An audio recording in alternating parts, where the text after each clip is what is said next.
Voices drift on winds untamed, words like spells that can't be named. Close your eyes and feel the sound. Journey where no bounds are found. Open doors inside your mind. Leave the ordinary far behind. Colors swirl and stars align. In the meta mysteries you'll find.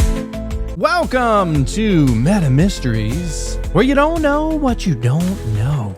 My name's Jonathan.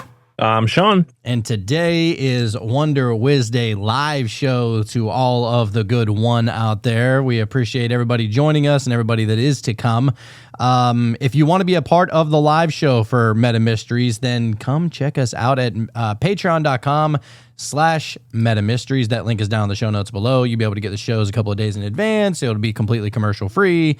Be able to see all the video. And if you sign up for the Wonder Wiz Day tier, you'll be able to join us every Wednesday night at 9 p.m. Central. So, it's always fun in these kind of conversations because it really does kind of feel like a mystery school whenever we do these live shows, doesn't it? Mm-hmm. Oh, yeah, dude. And one of my favorite things is the fact that it seems so familiar. You know, it's like when you're learning something for the first time, it still just resonates as though you already kind of knew it. And that just goes to show, some of these fundamental truths that we like to cover. And, the live is upon us. And I got to tell you, man, I was really looking forward to this one. I needed it in my blood, Well, what's funny is that I didn't feel very familiar whenever I was learning algebra. So no.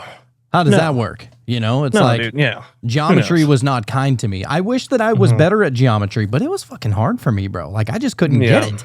I think math in general was just one of those things that I just didn't enjoy. And I think that's what was missing. You have to enjoy what you're learning to really get really invested in it. I mean, maybe geometry would have been a lot more fun if it was sacred. Yes, there it is. If they would teach us all right, here are all the angles to the flower of life. Here is what a Mandelbrot set does. And just showing us all the weird shit. I would have ate that up. But you're trying to talk to me about an isosceles triangle. I could give a shit less about that. Exactly. Yeah, dude, I'm right there with you, man. That's why we're doing what we do, because we're actually interested in these things. And so, yeah, man, let's see what we got tonight, man. We're going to be awakening the inner eye tonight. This is going to be, we said that we wanted to kind of go one by one on the 7 Hermetic principles because we had so much fun on the polarity one. And this one, dude, it's going to rock. All right, this is going to be such a fun deep dive. We're actually going to be going into the first principle of the Hermetic principles, which is mentalism, that all is mind, right? Yeah. I mean, we could definitely, on some of them, we can maybe group 2 of them together, but I feel like mentalism is just, it's a hard hitter, dude. And I feel like it just needed its own episode, man. 100%. Yeah, dude. So, buckle up, baby, because this is going to be quite the roller coaster. I'm ready, man. All right. So first we're going to start out by setting the scene. So, Sean, I want you to do this and all the one out there to do this. And even if you're listening to this the next day or a couple of days after, you can do this too. Not while you're driving, of course, and not while you're operating any kind of heavy machinery. But if you are sitting at home, maybe you're sitting at your desk at work or whatever you do that you're not in charge to where you can just kind of fuck off for a couple of minutes, then this is what you'd want to do. So, Sean and everybody listening, close your eyes and imagine everything you know dissolving. The walls, the floor, the air that you breathe, the very body you inhabit, gone. All that remains is awareness, a vast, endless field of thought. This is where it all begins. Before light, before matter, before time, a thought dreaming itself into being. And a dreamer and the dream.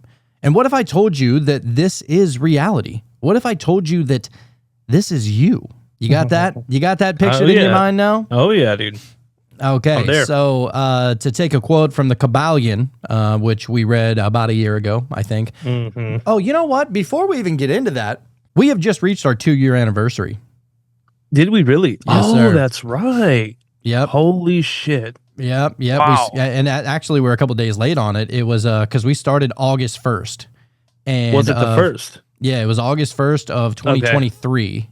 And yeah, it's funny because actually we started the cult in August as well. So the cult is celebrating its 5-year anniversary, and Meta Mystery celebrating its 2-year anniversary.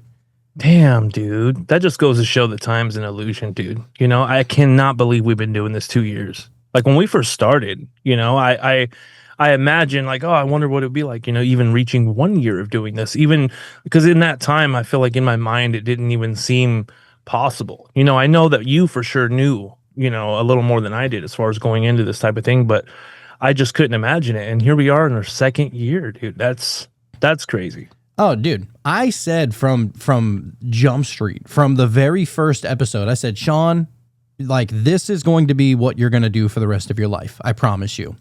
And that's because I believe in this stuff. And I believe, first of all, I believe in my own, like, kind of researching and trying to understand kind of ability and being able to put shows and stuff like that together. But I also, like, I knew that you were there too. You were just, you started a little bit later than I did in the all the spiritual stuff, but I knew that you had the one key characteristic, and that was just a curiosity of openness, essentially. And that's all it takes. I just, because you're not going to be able to teach most of what we talk about to somebody who is very entrenched into what their beliefs are. It's just not going to work. You have to be open. You know, open to being wrong and open to accepting or at least taking in new information. You know, that's the key. Yeah, absolutely. So, yeah, we appreciate all of the one who have been following us here on this journey. We love you very much. And, I mean, hey, thank you for allowing us to be a part of your spiritual journey. Thank you, guys. You know, we'll be the fool for you. That's right. But to quote the Kabbalion, the all is mind. The universe is mental. I don't think I can argue with that, man. I really can't. You know, I know for a fact when I first heard that, you know, it sounded kind of, I don't know. I didn't really know what to do with that, you know, but the more that we learn and the experiences that I've had and the understanding of how complex our brain is. I mean, as far as I know, or at least as far as science even knows, that the brain is the most complex structure in the universe. And so I don't know, man, as within, so without. You know? Yeah. And you know what really kind of blew that open to me was, it was a few things. Philip Cooper being the main one that really set us up, you know, after reading The Magician. I think that we will literally always quote that book until the end of this show, which will be never. Right. But that show was so fundamental into getting us to understand certain kind of key concepts and ways to be able to look at the world in a different way than you ever thought of. And so, yeah. And going off of, you know, mentalism, I feel like that's the limit. You know, the limit is your perception, how you look at the world, how you choose to interact with it, you know, and transmute and so on and so on. And so, you know, this reality is so much more malleable in that sense. I mean, dude, how is it that, you know, you remember what it was like to be a little kid and to watch Matilda for the first time, or to watch The Matrix for the first time, or to watch any like kind of fantasy movie that you're like, man, how awesome would that be if that's real? You know? I think it was The Matrix for me, for sure. Like, I remember, because I saw it in the theater and I came out of there and I was just like, whoa, dude. Like, you know what I mean? It really just opened me up, for sure. Yeah. It has a fun way of doing that. So tonight we enter the first Hermetic principle, mentalism. And once you truly grasp it, you'll never see reality the same way again. Okay, that's a promise. Yep. So the first Hermetic principle of mentalism: all is in the all is in all. Try and grasp that concept. Yeah, dude, it's a trip. It is a trip. Yeah. So this is no metaphor. It is the fundamental truth. Reality itself is a thought, a mental construct within the infinite consciousness of the all. Every atom, every planet, every fleeting moment is a ripple in this endless ocean of mind. As the Buddha said, all that we are is the result of what we have thought. Shit, dude. Good But it was God, on some man. shit, dude. Surely, because surely I'm sure there's an objective reality, there's like this ultimate base reality, but I don't think any of us experience that. And I don't think that that's a bold claim. I mean, don't. I think that there's probably rules to every reality. You know what I'm saying? Right. Like, I'm not going to say rules so much, but just like base level things that maybe the physics are a little bit guidelines. You got it, Super Marky. Thank you, brother. But yeah, I think that there's probably something like that. And if you start looking into string theory, which we're going to do an episode on one of these days. Yeah. But if you look into string theory, you'll see that literally physics changes the higher up you go into dimensions. And what's crazy about it is that once you get up to a certain dimension, I believe it's either the 10th or the 11th dimension, something like that. Once you get up there, the rules change so much that they say that not only because they believe that there are physics in every dimension, but they're like interchangeable. So it gets wild. So once you get up to like the 10th or 11th dimension, something like that, you not only have access to the physics of that said dimension, but you can also use all the other physics of all the other dimensions, bringing it into that dimension. Oh, really? Yeah. Okay. Yeah. That's interesting. It I want starts to know to get how they wild. even observe that and understand that to be true, unless it's just in the math and it's possible, But Fucking Nick, math, what do you think? dude. Stuff that I learned a little bit from just some of the Pleiadian information, and just kind of combined with my own knowledge to form some sort of metaphor or analogy, is that as far as like there being different parameters, that seems to be the case.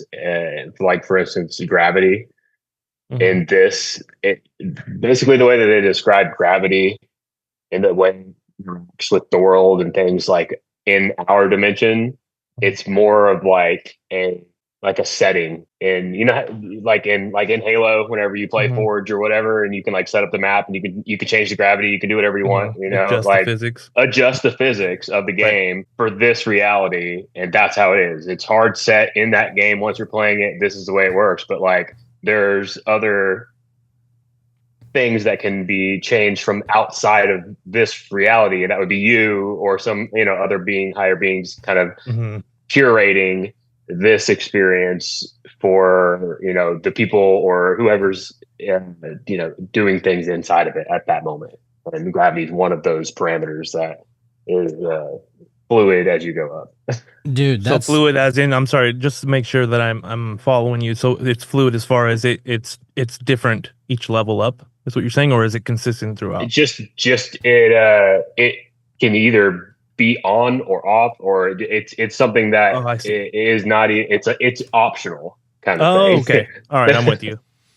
I almost look at it like it's so we're podcasters. We have all this podcasting equipment, and we have the audio mixers too, right? And so on all the audio mixers, you're going to have the different faders, right? And so the faders are basically just the toggles that are raise and lower your voice like this, and so it's going in and out, and it's probably something along those lines to where I think it's just going to get like Terrence McKenna. It's just like fucking every dimension you go up, it's just going to get weirder and weirder. Yeah. Right. Gravity's optional in the dream world already. So, I mean, it just makes sense like that. Oh, yeah, for sure. For sure. Yeah. That's great. So yeah, we had the Buddha quote, and so mentalism explains why this is so. The quote that he said was, "All that we are is the result of what we have thought." So mentalism explains why this is so. We live inside a living dream shaped by the universal mind. Wow. Holy shit. Yeah. Yeah, because basically the reality that you see is not only the understandings and the thoughts that you have moment to moment, but also shared with everybody else's thoughts and moment to moment happenings, in real time. So basically, yeah, everything we see, reality itself is just a big mind game, dude. Yeah, and death is a fucking illusion. Sense. Right. Yeah. So now we're going to get to the all, because the Hermeticists will call God, the universe, the source, the one, whatever they call it, the all, right? Which applies. So the all, is it a cosmic mind or is it God? It says, that which is the fundamental truth, the substantial reality, is beyond human understanding, yet we must speak of it as if it were. That's a quote from the Kabbalion. Okay. I almost feel like I got to read that over again. Go for it. That which is the fundamental truth, the substantial reality, is beyond human understanding, yet we must speak of it as if it were. Okay, so it's kind of like the noose contemplating on the one. It can only imagine it, but in order to be able to contemplate it, you have to be able to try and grasp the concept of it. And put yourself there. Right. So Hermeticism calls it the all. Hinduism calls it Brahman. The Kabbalah calls it Ein Sof. Taoism calls it the Tao. It is infinite, unknowable consciousness, dreaming reality into existence. In Hindu myth, it is Vishnu, the preserver, dreaming the entire cosmos on the serpent Ananta, floating on the cosmic ocean. When Vishnu awakens, the dream dissolves. Could this be our reality, a vast divine dream? So now we're going to get to actually Vishnu's dream. This is, maybe it's a parable, maybe whatever. Look at it however you want. I'm beyond the point of wondering, did this really happen? I don't care. It doesn't Just matter. Look at what's there. What do you get from it? Yes. It's like I care about the message more than I care about what physically really happened. You get to a point where it's just like, people, they're like, did Jesus ever really exist, or was he just kind of a story? I'm like, who cares? Who really cares? Right. Because what did you get from him? You know what I'm saying? Like, that's all that really matters. It's not like you're going to go dig his fucking dead body up anyway. Not that he got kind of ascended to heaven or whatever anyway. But anyway, so that's kind of just blipped out, I think. I think he did. Yeah. God just snapped. It was like, you're mine now. So Vishnu's dream, the divine dreamer. So in Hindu cosmology, the god Vishnu rests upon the infinite serpent Ananta, whose name means endless, floating on the Kashira Sagara, which is the ocean of milk. So Vishnu is in deep, timeless meditation, and from his navel springs a lotus. Within the lotus sits Brahma, the creator, who manifests the worlds, the beings, and the cycles of time. All of existence, galaxies, planets, and lives unfold within Vishnu's dream, sustained by his thought. But this dream is not permanent. When the cycle ends, Vishnu awakens, and with that awakening, all the worlds dissolve back into the cosmic ocean. It is not destruction as punishment, it is dissolution into unity, the dream returning to the dreamer. This cycle of creation, preservation, and dissolution repeats eternally, like the in-breath and out-breath of a sleeping god. This myth illustrates mentalism in its most poetic form. Reality is not solid. It's not a fixed thing. It is a thought dreamed into existence by an infinite mind. And if Vishnu is dreaming all of this, then we too are fragments of that dream. Our lives, our struggles, our triumphs, fleeting ripples in an endless ocean of thought. And yet, because we are part of Vishnu's dream, our own thoughts participate in shaping the dream itself. It's pretty cool. Whether or not that's really happening, it's just a neat story to kind of get a point across, Yeah, exactly. That's super cool. Yeah, it's just the idea behind myth anyway. And that's the thing. Like, let it just be a myth. I don't care if Odin literally plucked out his fucking eye for knowledge. I really don't care if that physically literally happened. What does it mean? It's all symbolic.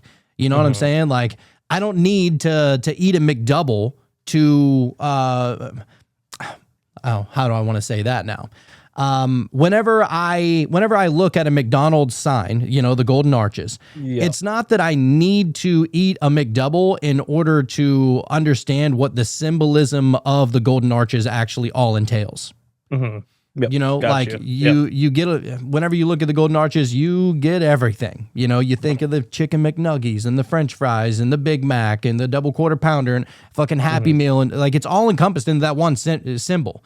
So that symbol represents so many things, and I think that that's really all myth is. It's just supposed to be symbolic. Who cares? It doesn't matter if it was real or not. Super Marky said, McNuggets, you need to eat the nuggets. I do love the McNuggies. Those nuggies. You just can't look into how they're made, bro, because that'll ruin scar you. Yeah. So speaking of the Matrix, Sean, I got a little doozy here for you, sir. You're always thinking about me. I got you, baby girl. So mentalism and the Matrix. Mentalism helps us see what mystics and philosophers have always hinted at. This world is not physical in the way that we think. It is a matrix, a mental construct. This is not just abstract theory, it is the core truth hidden in plain sight, even in our pop culture mythology. Consider the Matrix films. Neo lives in a simulated world designed to keep humanity asleep, unaware of their true nature. This is more than sci-fi, it's modern Gnosticism. The Wachowskis, which are the people that created it, intentionally borrowed from Hermeticism, Buddhism, and Christian mysticism whenever they created the movie. Morpheus tells Neo, "You've been living in a dream world, Neo." Imagine just like somebody dead ass coming to tell you that. Some great lines in that movie, dude. Let us be your Morpheus. That's what we want. And this is exactly what the Kabbalion tells us. We live in a dream, the dream of the all. In the film, or in the films, Neo awakens. He becomes lucid in the dream. He realizes that the rules of the Matrix, gravity, speed, even death, are only real if he believes them to be. When he lets go of these illusions, he bends reality itself. Think of the spoon bending, right? That's it. Yep. So this is mentalism in action, mastering the mind to master the dream. And here's the parallel. In our world, we are Neo. We are fragments of the all, temporarily lost in the dream, believing ourselves to be separate, powerless individuals. But when we awaken, when we become lucid, we remember the truth that we are the dreamer and the dream. This is the invitation of mentalism. To wake up to your true self, to realize that the all that dreams the cosmos is the same consciousness dreaming as you. Damn, that's fucking great, dude. And the reason why we want to talk about these kind of things is because I believe, just my own personal beliefs. I mean, everybody is inclined to believe whatever they want. I mean, we're never going to proselytize and tell you what to believe because, hey, I believe something entirely different last year than I do now. You know what I'm saying? That's just the truth of spirituality is that it's ever evolving. And so it's just compacting on top of compacting and, you know, pulling from this and pulling from that. You know, we talked about the eclectic witchcraft episode. That's really what we're trying to do, you know, to be that coexist kind of bumper sticker and just try and make sense of this reality in one form or fashion.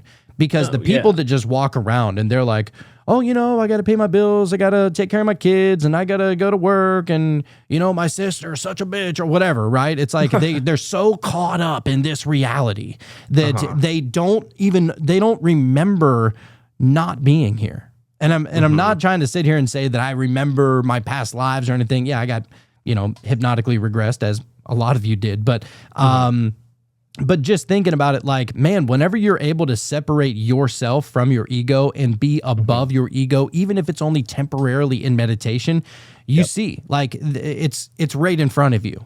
Like, how is it possible that you are able to observe yourself in meditation? That shouldn't exist. Right. That shouldn't be possible. Right. And I think that when we talk about that, we're talking about consciousness. You know, I feel like that is the, you know, I've said it before, you know, I feel like consciousness is the most fundamental thing that we can really come to understand, you know, and I feel like that's the thing that makes everything possible. We're talking about mentalism, you know, and the ability to believe in something or I feel like that's something that's just ours, you know. We're allowed to believe whatever we want, you know, whether it's true or not. I mean, who knows, right? But just the ability to put belief into something and living that way, you know. I don't know. I feel like that's just, I don't know. I think it's awesome, man. Well, and it's up to the interpreter and what the interpreter experiences. You know, and I was actually just talking to somebody earlier, and y'all know about my whole Elohim and trumpet situation and all that. Yep. But I was just talking to somebody earlier who had tried mushrooms for the very first time not that long ago. And she was like, you know, it's funny. I'll never do mushrooms again because it scared the fuck out of me. And I was like, bet, I've been there before. But she goes, it was weird because all night I kept on hearing an instrument, and I was like, "Oh my god, was it a trumpet?" And she was like, "No, it wasn't a trumpet." She said that it was like the cymbals clasping. Oh, right.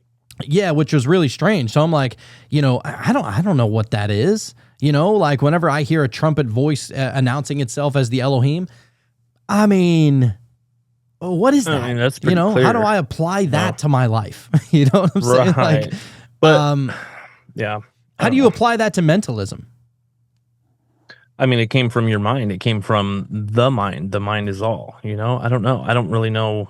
Is it I'm just not sure, tapping man. into the infinite mind that has experienced everything and that is a part of everything at that point? That's possible, I mean, if we're talking about, the whole belief thing, and in a particular belief, there is that frame of thought. And so were you tapping into the egregore or the energy of that, even though it wasn't your own belief? I don't know. I mean, I'm sure it's possible. Who knows? I don't know. I'm just gonna like have that in the back of my mind at all times. But Right. Until I find out what to do with it, Right. Yeah. So anyhow, now we're going to get to a little bit of quantum physics as it pertains to mentalism.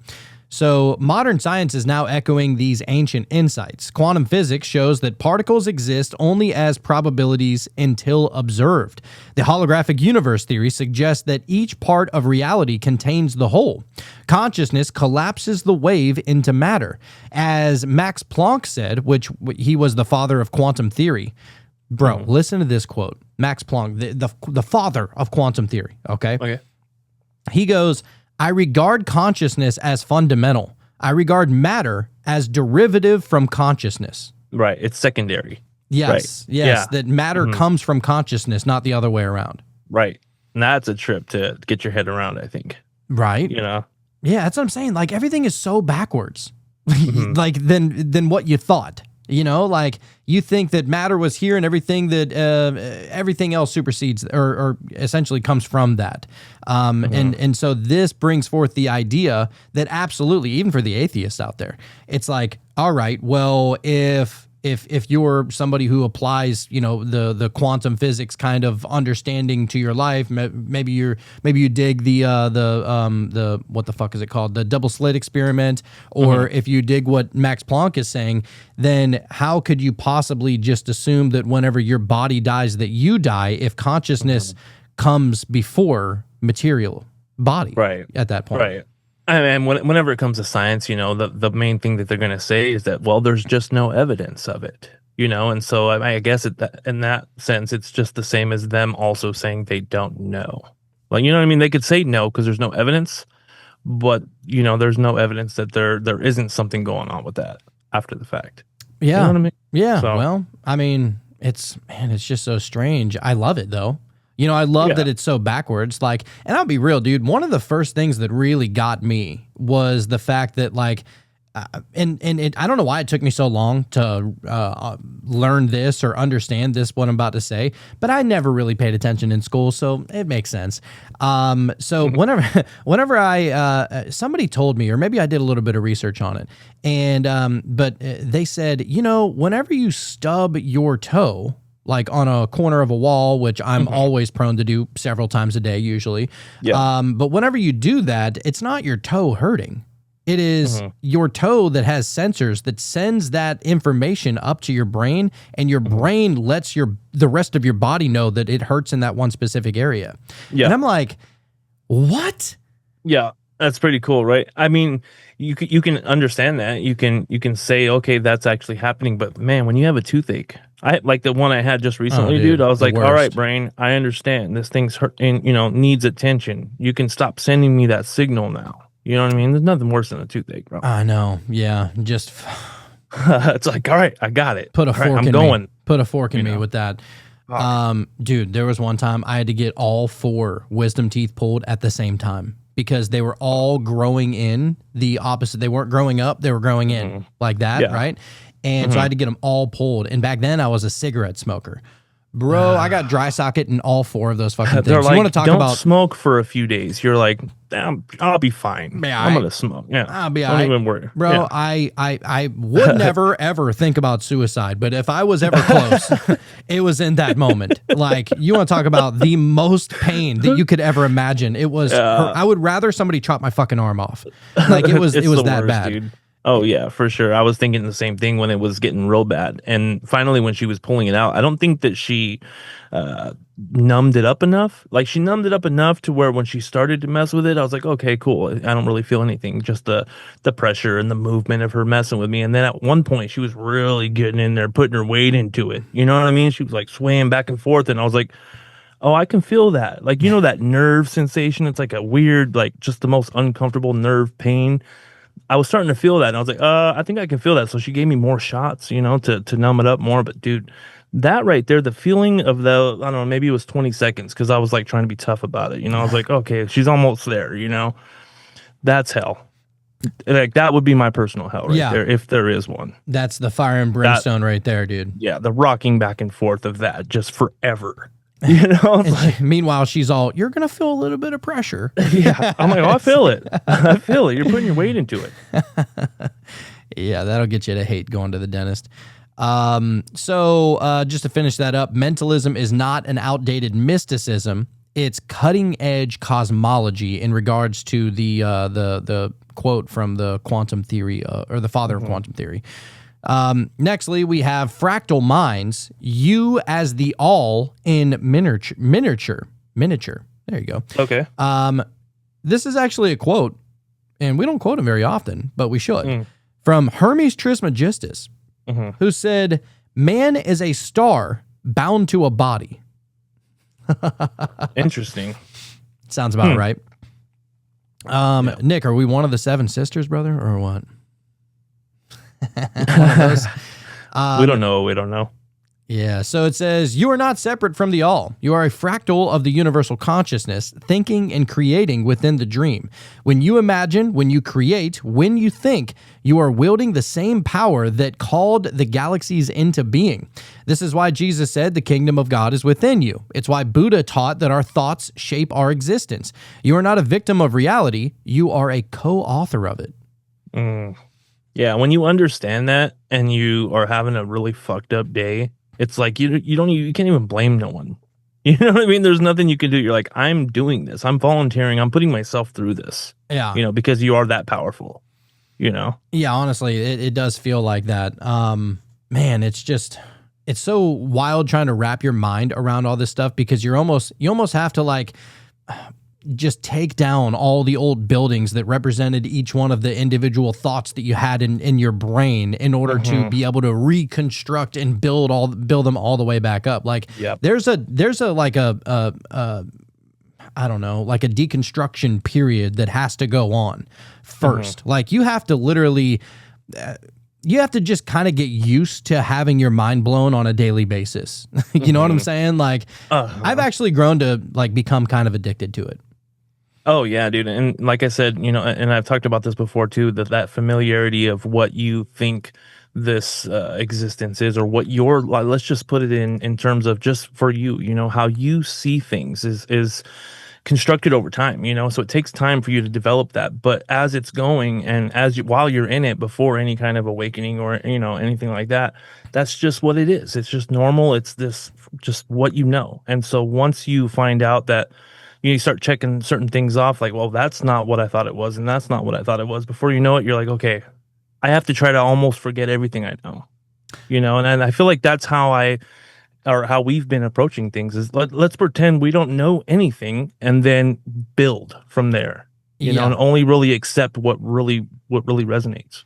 Yeah, I mean, it's you got to build it up piece by piece in essence. So it's a process, man. And that's the thing is that we all want to just get there right now so that we can judge the universe and judge ourselves accordingly. And that's something that I'm not gonna lie to you, dude. Whenever I first got into all this, my reason for wanting to get into it was a personal reason to try and help me figure out what the quote unquote right thing to do in this reality is. You know what I'm saying? Like you want some kind of path, like some kind of light. Like, all right, am I supposed to just go along to get along? Am I supposed to do what everybody else is doing? Is my life dependent on how much money I make, how big of a house I have, how sweet my car is? Like, is that all life is? Because I can do that. That's fine. But I only want to do it if that's like really what it is. And then you start getting into the spiritual shit and meditation, and you know, you're looking into everything else, and you're like, fuck all this material shit. It doesn't matter anyway. Like, I mean, yeah, you know, you want to be able to have fun in the playground whenever you're there, which if this reality is somewhat like a playground, you know, you're not just, you don't want to just like sit on the teeter-totter all day. Sometimes you need some monkey bars, you know what I mean? Like sometimes you need a swing set, which is fine, but you don't, I feel like too many people put themselves into slavery with all the debt that they put themselves in, and then they're stressed out all the time, they're depressed, they have so much anxiety, and oh my God, I don't have any money, and then, you know, it's a downward spiral from that point. Meanwhile, whenever you find out, like, I mean, we all can understand that we're not bringing any of this shit with us whenever we die. So, I mean, what's the most important parts of life is the shit that is like, it doesn't really cost much, if anything. Right. Yeah. And sometimes it just feels like it's out of necessity. You know, you needed to figure some shit out because how it was going before, you know, it was just causing you too much pain, you know? And so, yeah, man, that's why we're here. That's what we're doing. So there's a website I wanted to pull up here. This is from the hermeticpath.com. I mean, what better way to, or what better place to pull this kind of information from? Seems right. It says the power of mentalism in Hermetic thought. So it's not a long article, just a couple minutes, but it says, shaping reality through the power of thought. Among the 7 Hermetic principles, mentalism stands out as particularly profound. It states that the all is mind, meaning that everything we experience, our relationships, environments, and even the universe itself is a mental construct. This doesn't mean that life is an illusion, but rather that everything begins with thought. That is from the Kabbalion. It says, imagine your mind as the architect of your reality. Every thought that you have, every belief that you hold, plays a role in shaping the world around you. Mentalism teaches that reality is a mental projection, and by understanding and mastering this principle, you gain a sense of empowerment. You become more aware of how your internal state influences your external world. This idea isn't new. The ancient sages and mystics have always stressed the importance of mental clarity and focus. But in today's world, where distractions are rampant and stress can cloud our judgment, mentalism offers a beacon of hope. It reminds us that by mastering our thoughts, we can transform our lives. This principle encourages us to cultivate mindfulness and intentionality in how we think, for our thoughts are far more powerful than we realize. It says that the heart of mentalism is the understanding that thoughts hold incredible power. Our mental state shapes our perception of reality, influencing not only how we see the world, but also the outcomes that we experience. This philosophy mirrors psychological research, which demonstrates that mindsets and belief systems can significantly affect our life outcomes. For example, individuals who maintain an optimistic outlook tend to attract favorable circumstances, while those who focus on negativity may hinder their potential. Research on the placebo effect offers concrete evidence that mental states can alter physical outcomes. 100%. Yeah. Like if you think about it, so there are some like just absolute freaks of nature as far as like super willpower. The one that I always think of the most is he was a running back for the Vikings back in the day, Adrian Peterson, right? No, right. Dude, like he like shattered every bone in his knee. Like there's no way he had like a whole Booby Miles moment. You know what I'm saying? Like from Friday Night Lights, shattered everything, and literally was able to come back at the end of the season and finish the season with the team. Now that's something that should literally take over a year to heal, and he was able to heal it in like 5 months. Like it was crazy just through power of will and thought and just, I know I can do it. Non-acceptance of being taken out of the game, man. Yeah, I don't accept that reality. Like I'm I'm different. You know what I'm saying? See, and as far as mentalism, you know, I feel like this is the one aspect of our reality where you can really realize how powerful you are. This right here is how you get your power back. You know, we've talked about a lot of different things, and we can go into all these different modalities and what have you, but mentalism, I think, is the number one thing that we should be looking at, because that is where the power is. Yeah, dude, 100%. And I think that, man, it's just like, because there are people out there that are so quick to go to the negative side. If something bad is happening to you, why is this happening to me? Of course it happens to me. That's just the nocebo. If I didn't have bad luck, I'd have no luck at all kind of people, right? Yep. And it's like, well, the universe just agreed with you. Yeah. You know, at That's that the point. reality you chose, you know, Yeah. and the reality that you're feeding into. And I know it's easier said than done, you know, because even knowing this, it can be hard to pull yourself out of that and go, okay, how do I change things around and make this a little more feasible for myself and a little more doable, something I can turn into a positive. It is sometimes hard in the moment to do that, but you can do that. Yeah, and the thing is that there are no, like, you can't make excuses either. Like, you can't, not only not excuses, but you have to maintain a level of discipline within yourself to not allow yourself to fall into that.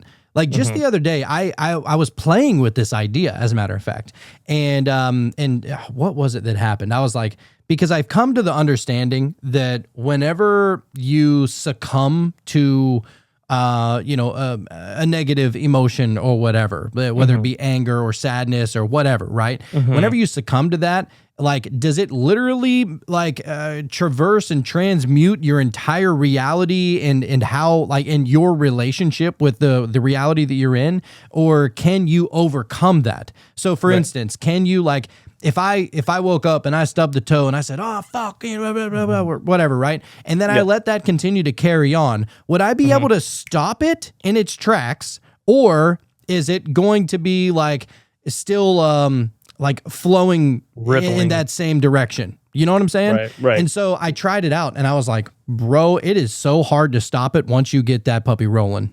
Like, you really got to stop it in its tracks, because that negativity, it's a full-on magnet in and of itself. You know, it's like one thing stacks up on top of another thing, and it's only amplifying the thing that previously came. And so I think the same thing can really be said for positivity, or at least neutral. You know, like, if you just remain neutral, all right, you know, we're not asking you to sing Kumbaya and become Whistling Annie by any means. But if you, even if you can just remain neutral and stay the middle path, then the universe will be like, all right, well, we're just going to let you take it easy today then. Oh, absolutely. Because that's what you're projecting. Yeah, and because I think a lot of those things that might happen to you throughout the day can be so little that you might not even notice them as being like super overall bad, you know, but they stack up. You know what I mean? If you just keep allowing that to affect you, then it's all over, dude. Yeah, and that's the thing. Whenever it comes to the mind, there is nothing that's little. You know, like, you can't miniature the size of whatever you let out, or whatever you feel, or whatever you allow yourself to feel, because, and this is really what got me, dude. It was Sadhguru that said, he goes, I don't allow others to make me feel happiness. He goes, there will never be anybody that ever makes me happy. It's me allowing myself to feel that happiness. And it's just kind of taking control of every single emotion that you have. And it's not because, like, oh, I don't want to allow other people to get me to make me feel happy, because then they might, pull the rug. And no, it's not like that. It's more so of taking control of your inner world, your internal alchemy, if you will, and all the chemicals and all the reactions that are constantly firing off and everything, right? And it's taking control of that and saying, all right, I'm going to allow myself to feel happiness. Because if you think about it, you are allowing yourself to feel anger. You might not think you do, but it's damn near contractual. If you really like get out in front of it and think about it. Because, like, all right, let's say somebody cuts you off. You know, in that moment that you could react two ways. Like, you know that you could, scream all the different curse words, or you can just be like, oh man, he's probably just having a bad day. You know what I'm saying? He's in a rush. He's probably going to be late to work. I feel for him. Like, you can look at it completely, like, that's polar opposites. But if you think about it, if you can get out in front of it and come to the realization in that moment where you have a decision to make, am I going to allow this to wreck my day, or am I just going to let this bypass so that it doesn't stack up? Oh, absolutely. And going off of what you said as far as Sadhguru goes, him not allowing people to be in charge of his happiness, for the same reason why, like, if he does that, then he is susceptible to also allowing the opposite, and so when you first said that, I think it was a few days ago, I was like, it sounds kind of weird to me, you know, when you hear it that way. But when you think about it in those terms, then you're also just like signing that contract to allowing it in the negative as well. And so really managing that inner world.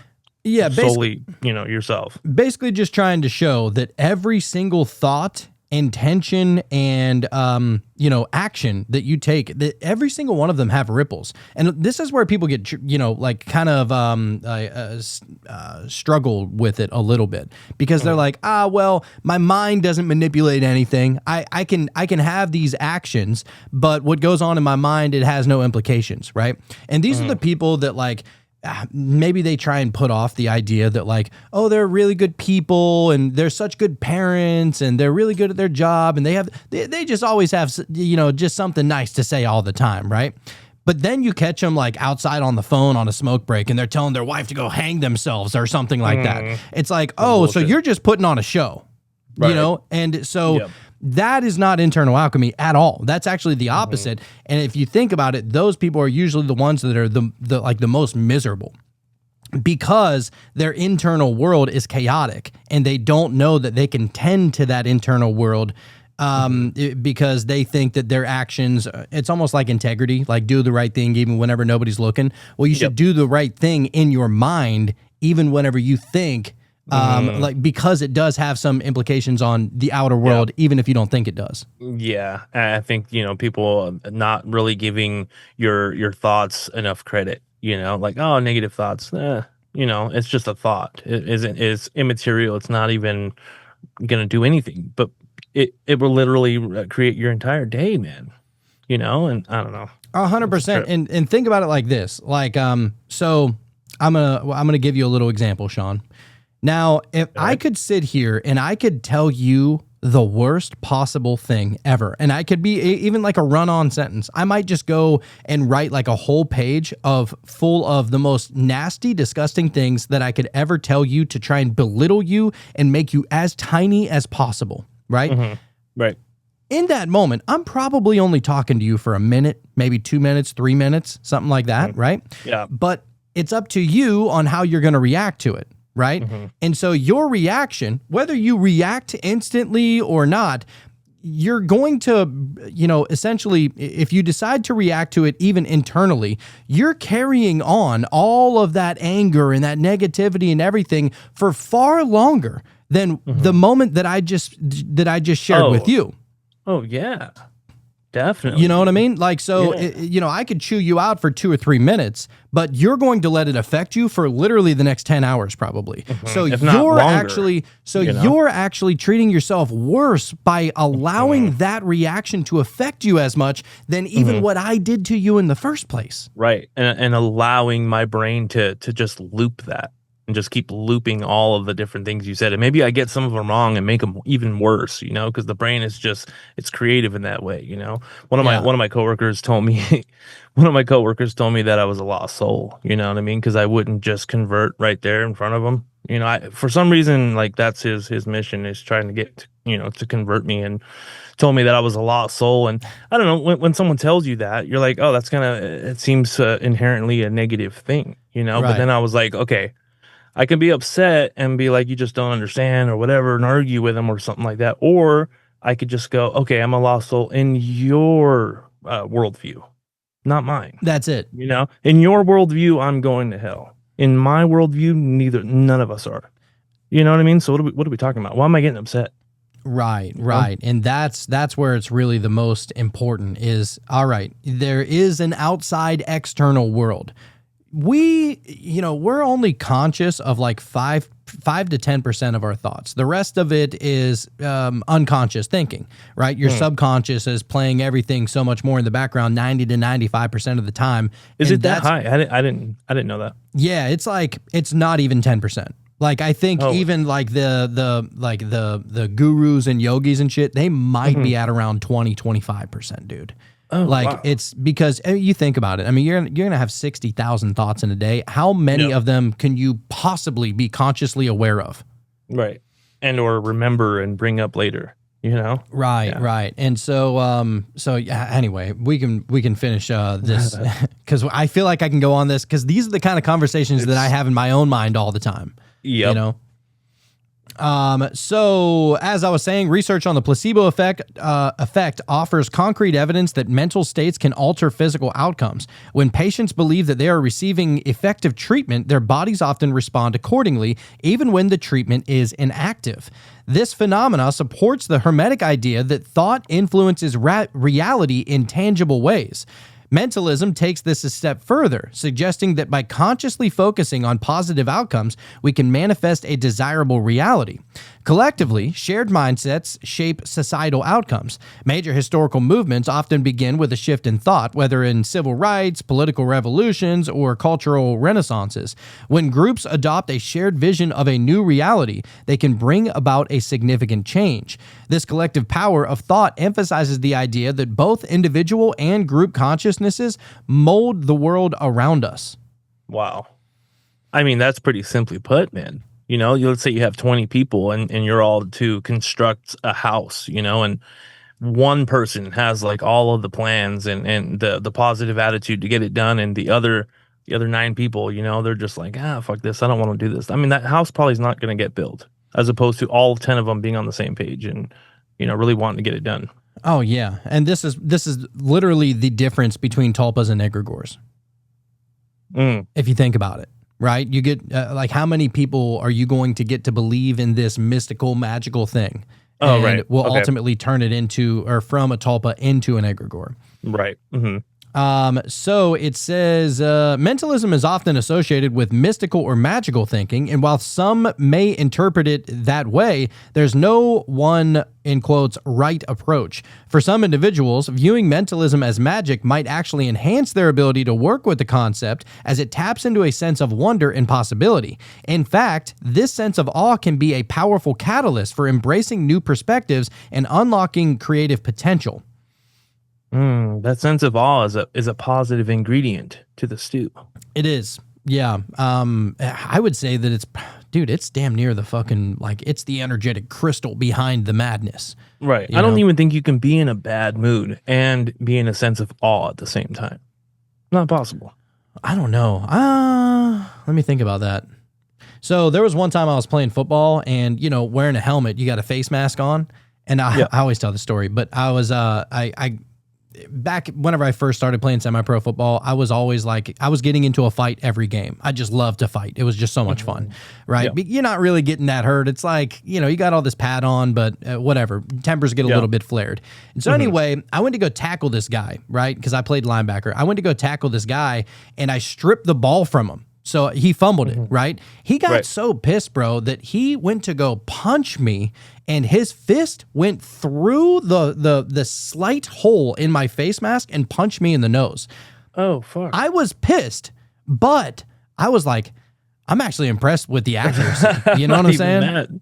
And then you still weren't mad because you were in a sense of awe, man. You were just impressed. Yeah, I was more impressed than I was mad, for sure. So, The yeah, that's weird. accuracy. Yeah. The accuracy. I mean, you literally have to be pinpoint accuracy to be able to punch through a face mask like that, dude. Yeah, it's impressive.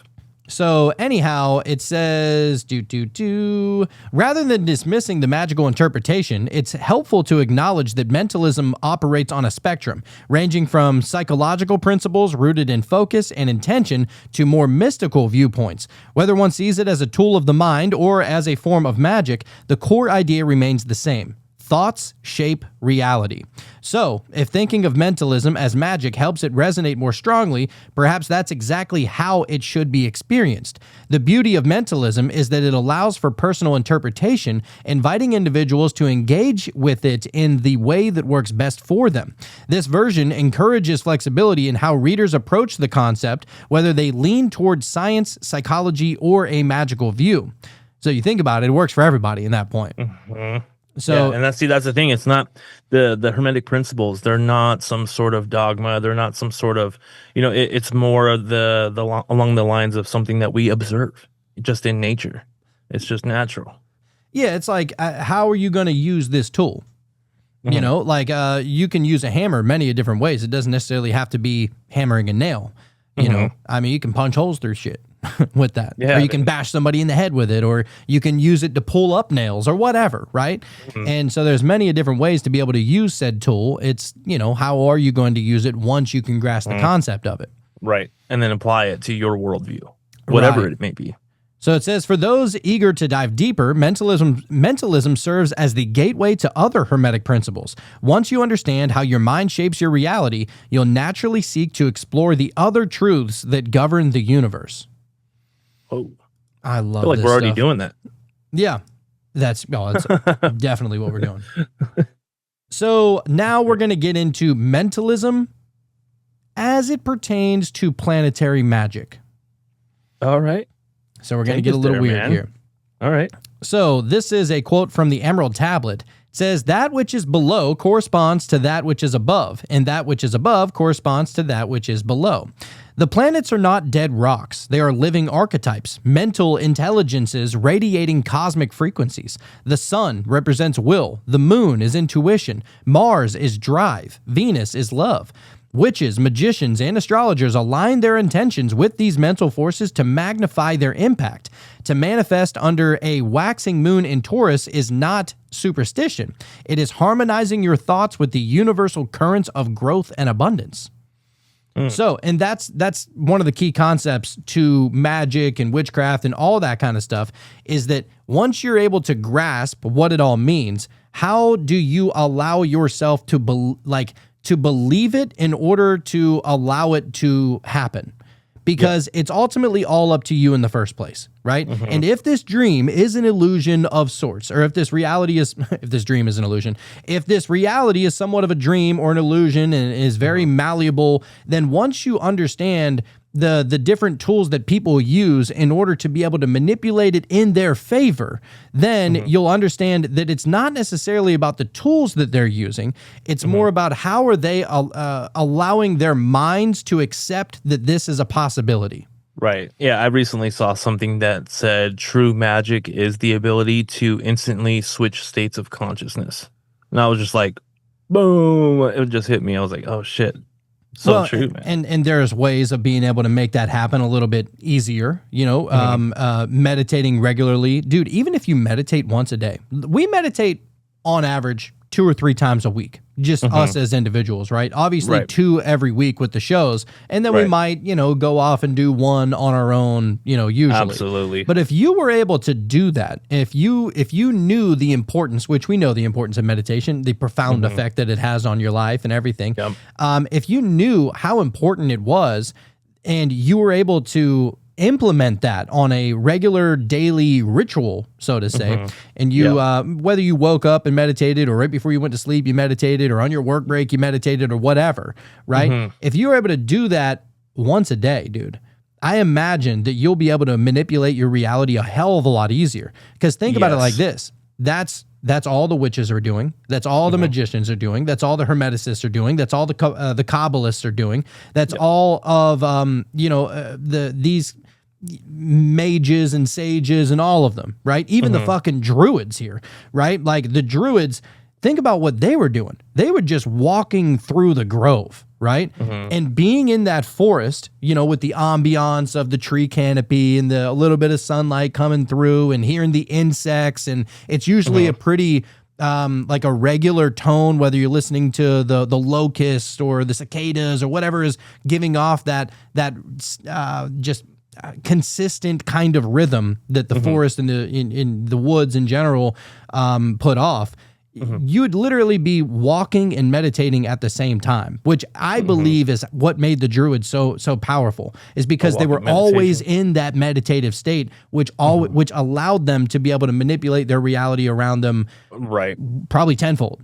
Oh, absolutely. And I was just thinking, you say we should probably be meditating once a day. Like if you get up in the morning and you just go into a meditation and you just like almost fine tune your subconscious to as far as what you want to experience, on a daily basis. Now you're going to more than likely more easily experience those things. Ultimately changing your reality. Yeah, that's a trip. Dude, have you ever talked to somebody who is you ever had an in-depth conversation with somebody who's Muslim? No, I haven't actually. Bro, it's actually pretty crazy the amount of times that they pray per day. right? Oh, right. And it's a really like strong practice. So they they pray 5 times a day. All right. Oh, wow. They 5 times a day they are stopping what they're doing and going to pray, meditate, same thing if you really think about it. And they're go ahead, Nick. I think it depends on what. There's like different sects. Some of them are 3, some of them are 5, depending on how like hardcore. But it's like the Shiite and Sunni or And the something like Sunnis, that. I don't yeah. know.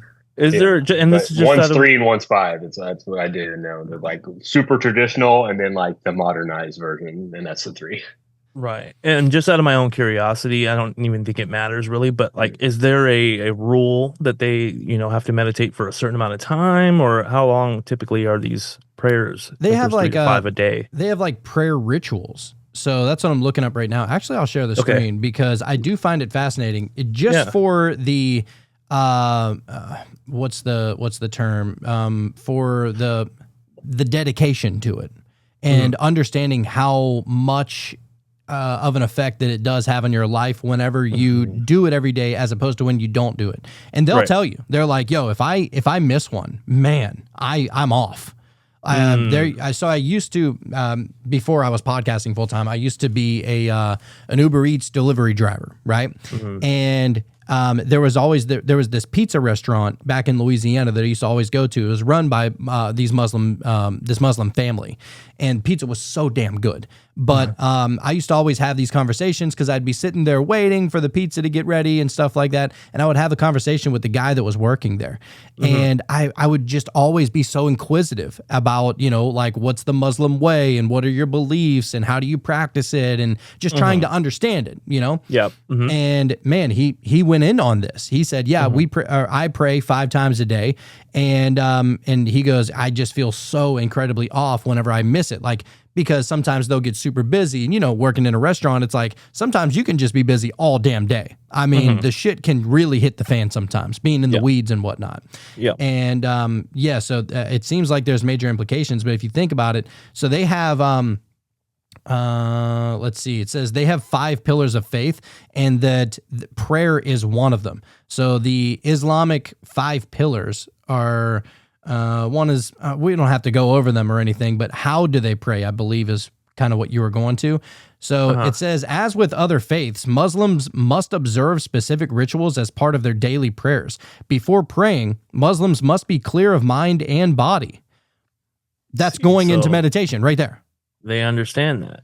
Yeah. So Islamic teachings require Muslims to engage in ritualistic washing of the hands, feet, arms, and legs before praying. Worshippers must also be dressed modestly in clean clothing. So it's I'm not super interested in everything else that goes into it, but just the mindfulness of every single thing they do. It's all ritualistic, and you call it a ritual. It's essentially a spiritual habit. Is really what you it do is. Every day, right? Exactly. And see, this is what I was saying before, as far as the principles being something that's just observable, and they have definitely noticed the impact of that. Whether or not obviously they're probably not attributing their praying 5 times a day to mentalism. I'm not saying that at all, but they observe it. They understand the necessity for that. So yeah, cool. and that's what I was trying to. That was the point that I was trying to make, is that it is a necessity to put yourself in that frame of mind at least once a day. But they're doing it 5 times, right? Right. Now, I'm sorry. Go ahead. No, I was gonna say I don't know exactly how long they're praying for. I don't know how long the process is, but even still, just putting yourself into that mental and physical clarity in that moment, even if it's only for a minute. Right. I mean, holy shit, that's got to be such a game changer to do that 5 times a day. Right. Well, I think it's very interesting, as you mentioned, that whenever the gentleman you were talking to said that he would miss one, that he'd be so off. And so going to mentalism there, it's like the belief system or the worldview that he has set up for himself with his mind, he has to do it 5 times. But if he misses one, it's going to throw him off because he's in that I don't want to call it a game, but in that reality. Well, he's created so it controls that. Right, he's created his own ritual. So, for example, I have a ritual that I do before every single show. Now, it's a very simple ritual. Some might just say, whatever, I don't know if I'd call that a ritual, but it's repetitive. It's something that I try and do every day, and I know that if I don't have these things, these specific beverages, or I make sure I use the bathroom right before every show, so it's not in the back of my mind. If I don't do all of these things before every single episode, I feel off. You know what I'm saying? So ritual does play a massive part in just keeping you aligned in the awareness that you're trying to obtain with what you've already accepted. Right.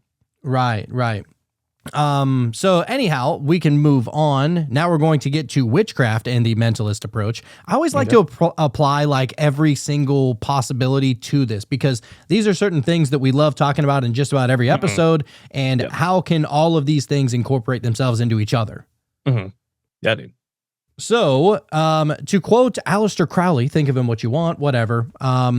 He goes, magic is the science and art of causing change to occur in conformity with will. Aleister Crowley said, that was his quote. And so witches know that a spell is not a superstition. It is a focused mental act. Candles, herbs, and sigils are tools to anchor a thought so deeply that it imprints on the universal mind. A ritual for protection doesn't build a wall around you. It convinces the dream itself to keep you safe. Whoa. 100%. 100% believe that. That's cool. Right? And so it says, the witch does not merely hope for change, they declare it, and the mental field bends to their will. Let it be so. That's what I'm saying, dude. It's all a fucking mind game. Everything, every part of this reality is a mind game. This all is, So you might as well just use mentalism and pick an understanding or a framework or a worldview that doesn't cause you so much fear. Stop right. that. It's funny. Just last night for the Cult Live show, me and Jacob got onto the conversation of he was like, I think he was talking about like how he has conversations with God, right? And I was thinking, I was like, all right, but you're having that conversation in your mind, right? And he goes, well, no, I'm not in heaven.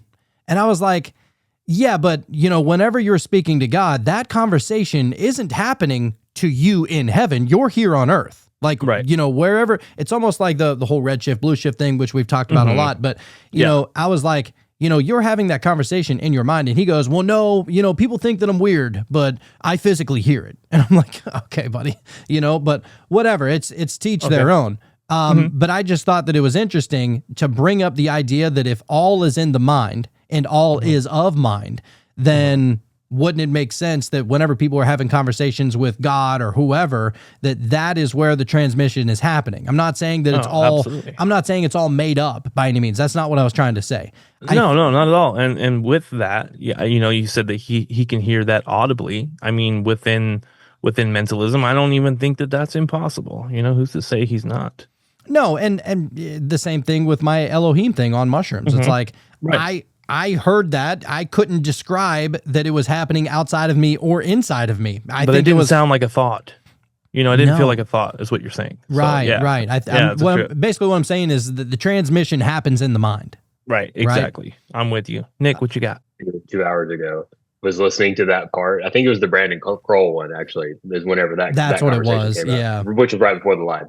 But I was empathizing with you so hard during that conversation. I was like, no, it is. It's going on in the mind. Like, it has to be. It's the only place it can be.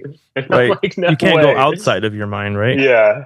I mean, even me listening to you right now and processing the information that you're saying, it's going into my ears and it's also in my mind. Yeah, right. Being processed by your mind. Right. Yeah. So, I mean, the reality is like, that's where it's all taking place, at a fundamental level. But still, any kind of thing that you hear, like that, I think it is in your mind, but it sounds like it's not, and like your higher self or, guides or whatever. It's all, I think y'all maybe heard me say this before, but I think that sometimes if you don't get the context, that some of those words of wisdom could be misinterpreted as, God, right? And just look at it like this. If you never ask who's on the other side of the phone, you just assume. It's real easy to just keep rocking with that whenever. Does that make sense? Right. And the way I like to describe it is, all right, So whenever you're listening to your radio in the car, it's like, is that transmission being like, is the radio station in your car, or are you just receiving that transmission through the medium of your radio? And that would be your mind. That would be the representation of your mind at that point, right? The radio would be your mind. It's not saying that, you know, the Pleiadians are, I'm not saying that the Pleiadians are in your mind. It's just, anyway, I'm not trying to get too convoluted here. My point is that, you know, it's all in the mind, and the all is mind. And I'm not even trying to say that like it's all happening in your brain, because I don't believe that at all, actually. I think that the mind is, it's in the brain, but also outside of the brain at the same time. Yeah, I honestly don't think it takes anything away if it's happening within your mind. You know, I don't see the, Right. Anyway, the perception of everything that we experience, though, is really like, I was listening to like neuroscientists and people like break down how it actually works, like the way that you see, you process information, all of those things.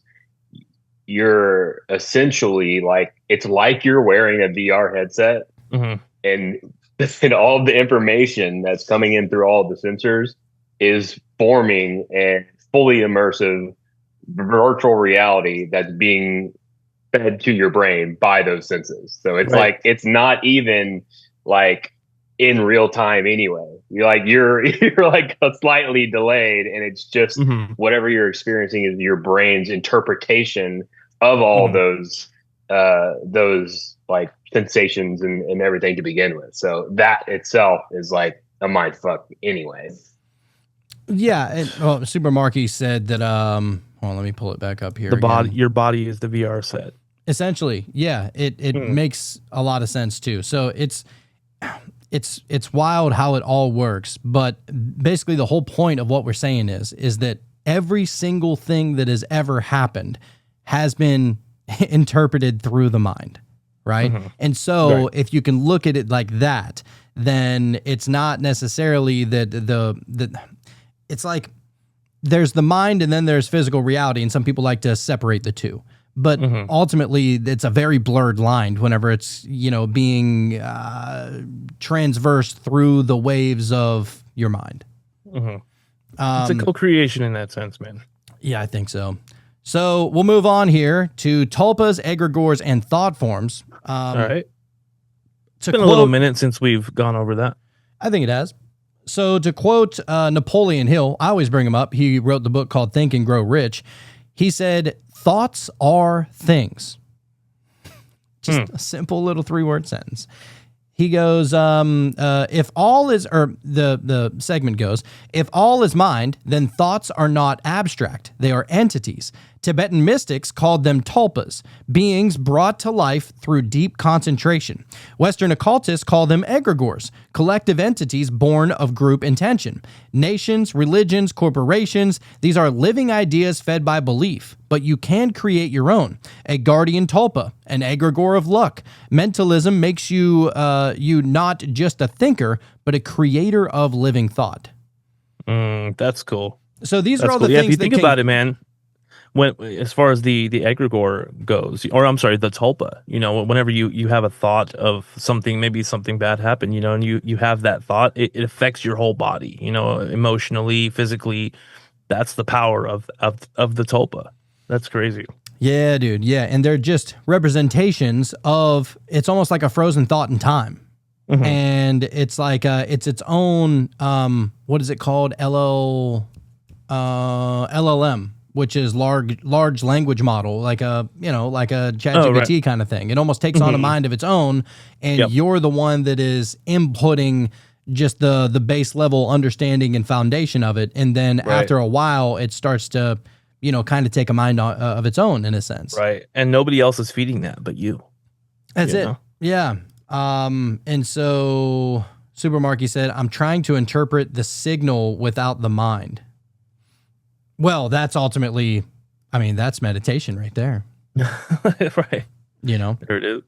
He goes, so are your guides just tulpas and egregores that only exist in your mind? I don't believe that they only exist in your mind. I think that they're probably part of the unified field at that point. The universal mind. Yeah, like Right. for example, I mean, and take what you want from this, but Lord Byron said that whenever he was creating the servitor of Marv, he goes, "Oh yeah, Marv was already there." So it's like, all right, was he just like, stroking our flame a little bit and saying that, our belief in Marv the octopus was, just At that time, that's what you would think, right? at that time? Until you learn a little more. Yeah, You know, yeah, and it's it's like- like, damn. Just us talking about it and even referencing Marv, it was already constructing that, as an actual thing. As a tulpa, as a thought form. Yeah. Yes. So nextly, we're going to get to manifestation and bending probability. All right, because okay. Bending probability. if the I like it. universe is mind and the mind is universe and everything is of the mind, then, once you get the hang of that concept, you should be able to manifest a little bit more, depending upon, how dedicated and disciplined you are with your practices, right? Okay. All right. So this is a quote from Albert Einstein, as a matter of fact. Imagination is everything. It is the preview of life's coming attractions. Yes, I love that one. It For said- those who want to take away from the imagination, dude, that's a hard hitter. Oh, yeah. Everything is, energy, frequency, and vibration. Tesla, That's it, dude. two of the smartest people to ever exist. And they're it. like, yeah, it's all happening in the mind first. They were on one. Yeah. Luck is not chaos. It is the alignment of your mental field with favorable probabilities. Holy shit. That's a deep way to say that, huh? So manifestation is not hoping. It is embodying the reality you desire until the dream around you conforms. As Proverbs in the Bible, Proverbs chapter 23, verse 7 says, "As a man thinketh in his heart, so is he." So when you think like a person who wins, the universe finds a way to make you right. That's that. And the embodying part, or the embodying aspect of that is important, because people like to say like, oh, you just think something and then it happens. I'm like, no, you have to actually embody the entire expression of that energy to be someone that would be able to receive said thing that you're trying to manifest. Yes, you have to take on the energy, and the idea of whenever we were talking about like working with angels, it's like, all right, are you calling upon literal angels? Maybe, I don't know. But are you also not taking on the essence of said angel whenever you call upon them? Right. And if you're or at taking the very least, the archetypal consciousness of that entity. Right. And why is it that people like Lord Byron and El the Alchemist and people like that, they try and research as much as they possibly can about every entity they work with because they know that it's only going to power it? Well, why would you need to do that?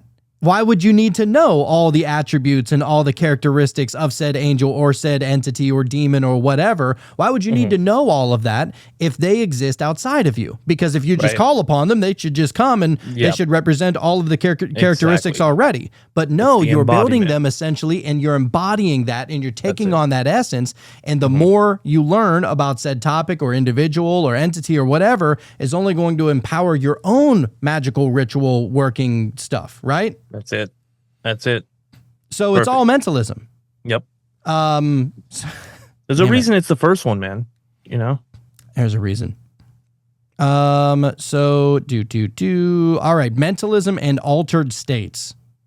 Okay. Yes. All right. So as Plotinus, who came after Plato and helped create Neoplatonism, Plotinus said, "When the soul has seen the truth, it takes flight as if from a prison."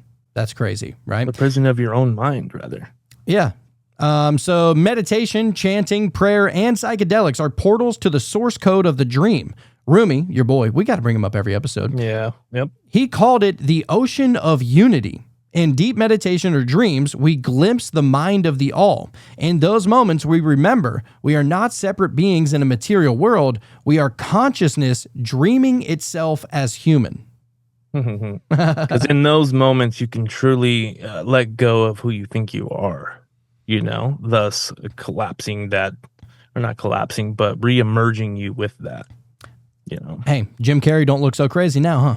Not at all, dude. He's like, none of this matters, right? It's like None of us are even here right now. we're just energy particles dancing within the field of. It's like There's a fragrance in the air, but I don't think there's actually a person standing here. God. Super Marky said, are we including nightmares as the all's mind? I think you have to. Yeah, it's a part of it. Just Call mathematically. that the shadow aspect. And that's something that we've talked about that too, as far as people seeing shadow beings or people seeing demons or anything like that. Is that not only, I mean, in this aspect, if the all is mind, if that is a true statement, then the things that you're seeing are not necessarily outside creations, right? It's almost like this baby was cooked up in your own kitchen.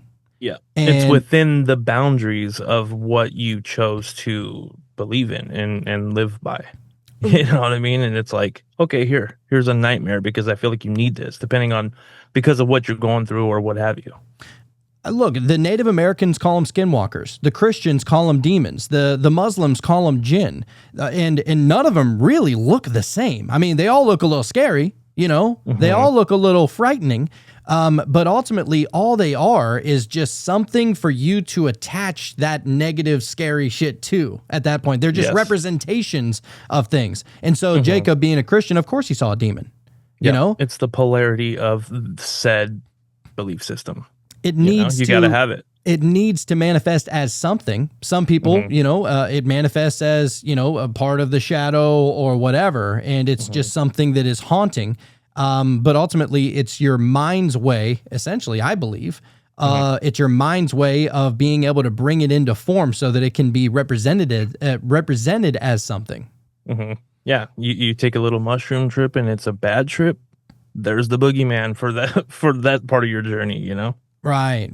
Now, that's not to say that I'm not here to say that what people believe is just all made up in the mind. All I'm saying is that your interpretation of what you're seeing is a little bit like, I don't know, it's strange how fluid it is.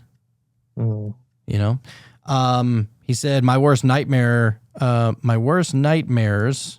are when I die at the end. I feel like it's a quick shot of ego death via dream. Dude, it feels like that. It's been a while since I've had a dream where you die at the end you've died at the end of a dream before? That's pretty awesome. Oh, he said 2 times. Holy shit, dude. That's a trip. The only thing I can think of is like I've fallen from a building. I think we've all had that falling dream, and then you wake up right before that. But I don't think I've ever had a dream where I actually died. That is a trip. He said my head got chopped off both times. Oh. Is that like a guillotine situation? Damn, dude. Oh my God. I wonder, what did you exist as after you died? Do you remember that part? Don't know.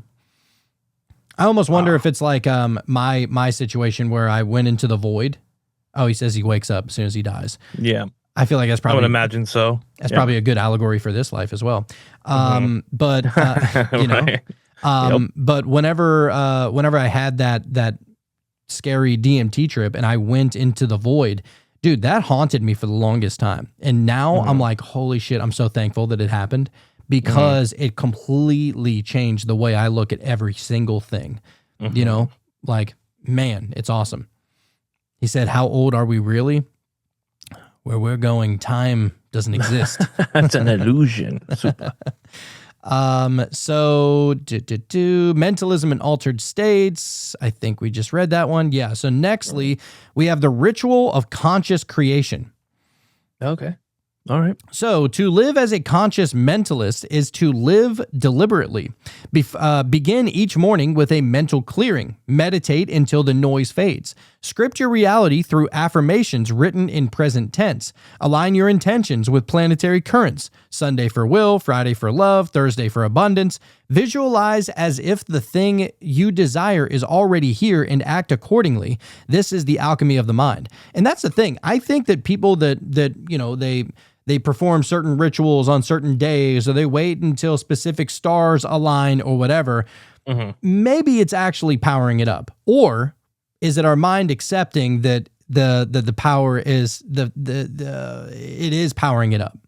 I think it's all the above, but I feel like there's also that aspect of just the awareness. You know, you're no longer living in a reactionary state and just kind of being pushed around by life, but you are using that intention to do what you set out to do. You know what I mean? And having that in the back of your mind, going through your day. You know, like a force. I don't know.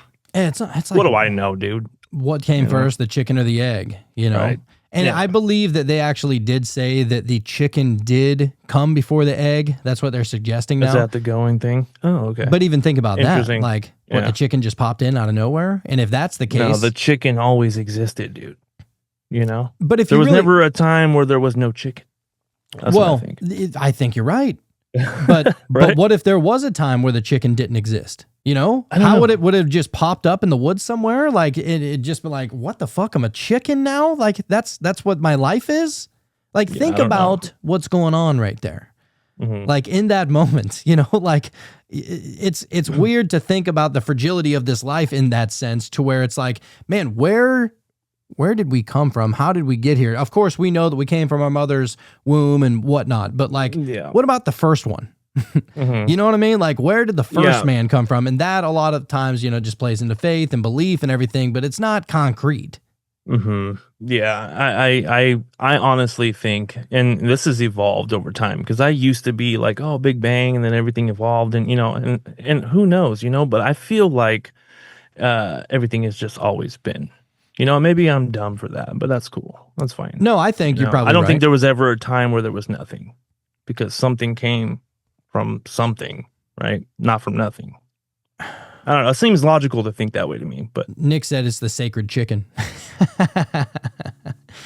or it could just be the sacred chicken, dude. You know.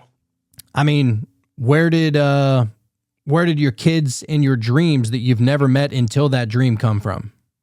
But you know them and you love them. But you know them. Yeah. You know, it's like, what's that about? You care about them.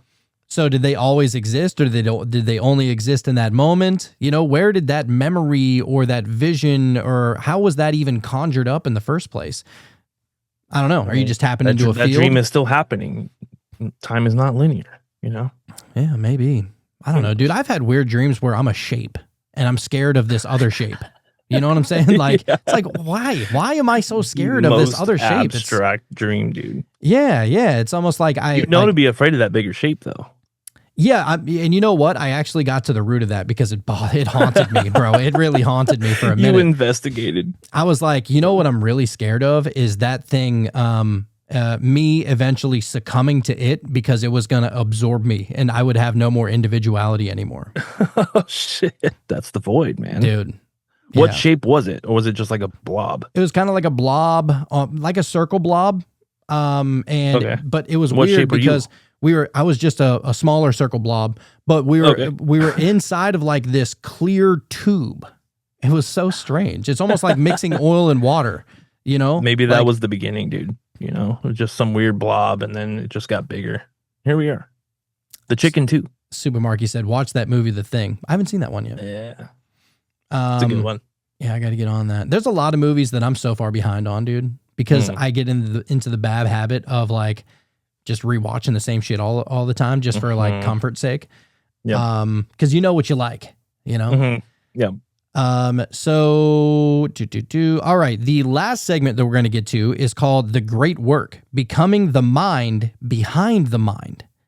Okay. So as within the emerald tablet, as above, so below, as within, so without. So the great work is not changing the dream. It is awakening within it. When you master your mind, you align with the all. You become not a pawn in reality, but a lucid dreamer. You're not a prisoner. You are the author. As Jesus said, you will do even greater things than these that he has done. The Buddha said, with our thoughts, we make the world. Hermeticism says that the all is mind. The question is, what will you think into being? What will we come up with next? That's cool, dude. That's a perfect analogy, actually, as far as, you know, living with the awareness as opposed to being the pawn and just kind of, you know, being moved around. You know, when you're lucid, you can actually realize that you're dreaming and make things happen. You know, that's perfect. It just reminds me of, you ever watch that show Viva La Bam with Bam Margera? Yeah. Like the theme song, and it was always him popping up on the skateboard at the end, and they were like, Bam Margera, what's he gonna do next? And he goes, whatever the fuck I want. You know, it's just like, and so maybe that's just, you know, becoming lucid in the dream. Speaking of going lucid, Super Marky said, so going lucid works when you are awake and when you're asleep. I think so, dude. It has to. That's your awareness, you know, being Yeah, able to take yourself out of a particular moment and just shift consciousness and say, okay, I'm going to do this rather than just something reactionary, something instinctively. Yeah. Yeah. Well, in that point, go ahead, Nick. You had something to say there, bud? I was going to say, like, I feel like the lucidity in regular reality is definitely comes from like Foreco and shit sometimes. Like that's what Yes. that is. Yes. Mhm. Yes. I thank the 4 Eco gods for that every day. Yeah, it's strange though, because, whenever you do wake up in the dream, like if you're lucid dreaming, right? Whenever you wake up, you're like, oh, that's what this is. All right, I can do whatever I want now, right? Right. And I think that the same can be said for life, but you almost have to understand how it's wired and what are all of the, the gears and the screws and everything. And once you can, kind of grasp it, I think that it would have to bend to your will, in a sense, at least. Like it's like your reality that you're experiencing is almost just a mirrored image of whatever is going on the inside. And if that is real, and everybody, I would say try it, and just see what happens. But like it's almost like you're judging yourself if you have a shitty life, right? Oh yeah. At that point, it's like if your life is going so horribly wrong, well, that's probably what you're experiencing on the inner. And if you're experiencing that on the inner, then that would be a form of like self-judgment, because if you're constantly putting yourself down, if every single emotion that you emote is not only just a reaction of the outer world, but almost a contract signing of sorts, then yeah, whatever happens to you in your outer world would be a mirrored image of whatever's going on in the inner world. Absolutely. Your inner experience creates your outer experience. Dude, It's perfect. it's so crazy too. Like if you just grasp it, you know what I'm saying? And just like, what if reality is that way? Doesn't that just change everything? It does, when you are allowing yourself to actually take advantage of that.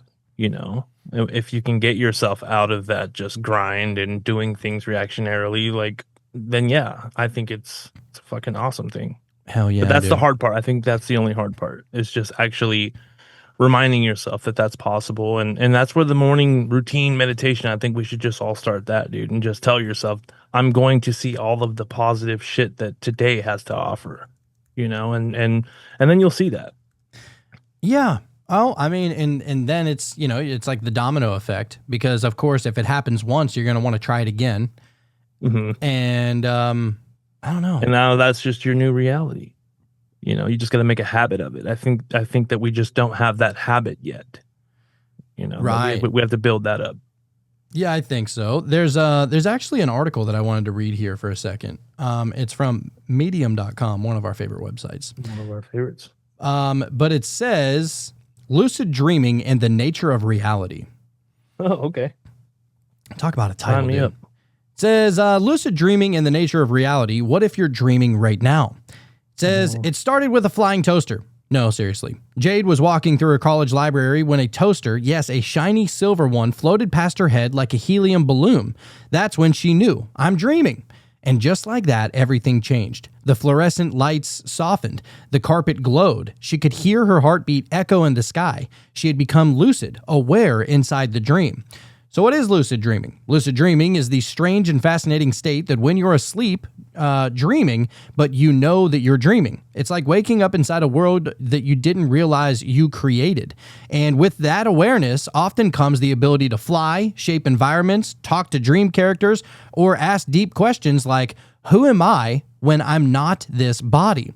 For many, lucid dreaming is fun. For others, it becomes something deeper, a gateway into consciousness itself.